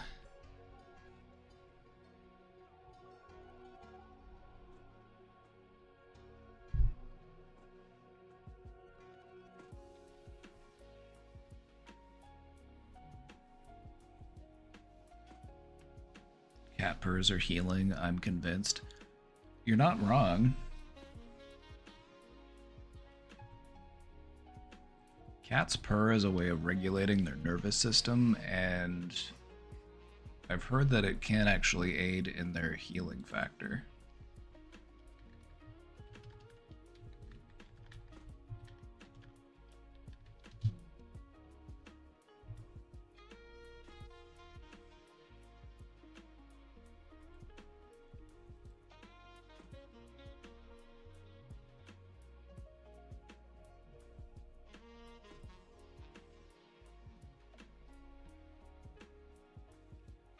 Vibration therapy.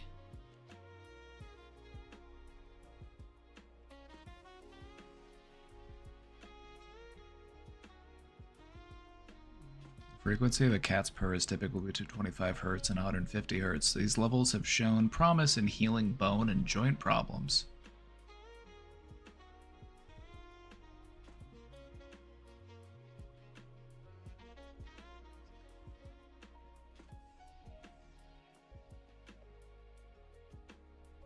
It'll help them breathe easier.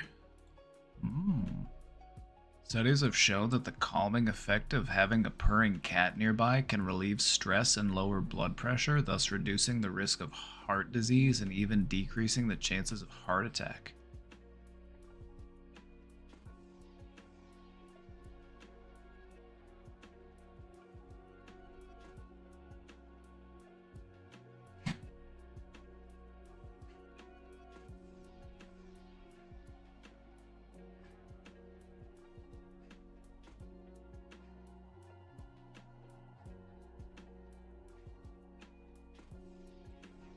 I think cats are onto something. I think they know something that we don't.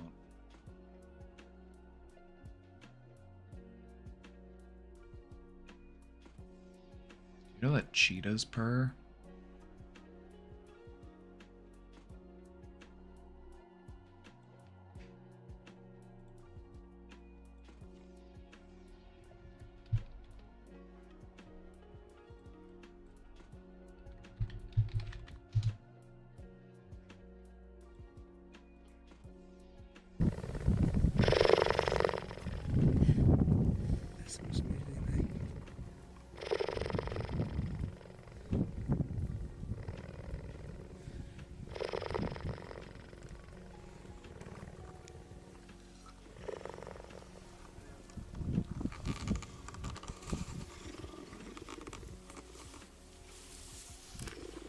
Did you know that all cats react to cat dip?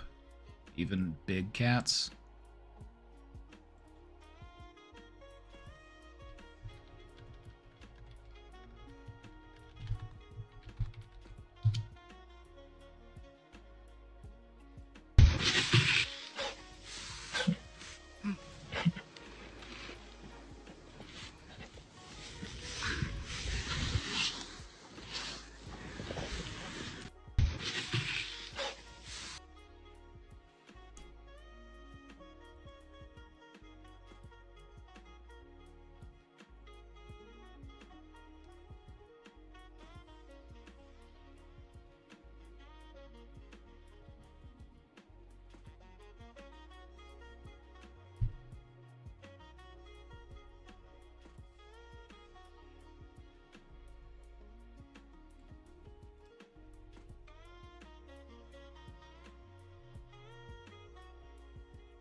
Alrighty.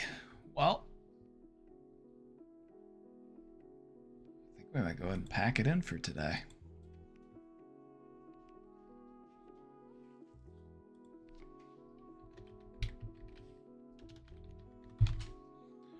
Alrighty, everybody. That's going to be it for me today. Thank you all for hanging out. Thank you all for all the questions and all the chat. It was a lot of fun.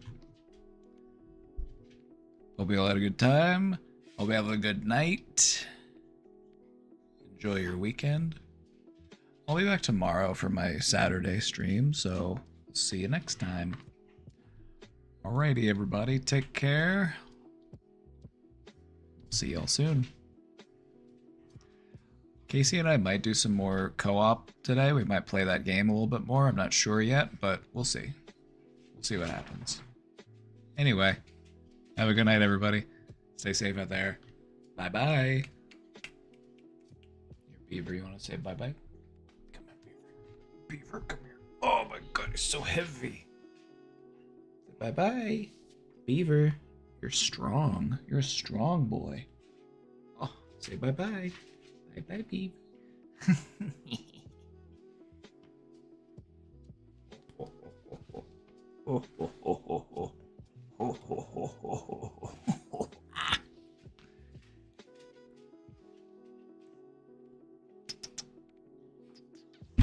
All right, later. What was annoying you, Beaver? Did that annoy you? Are you mad at me? He just went back to sleep. He didn't care.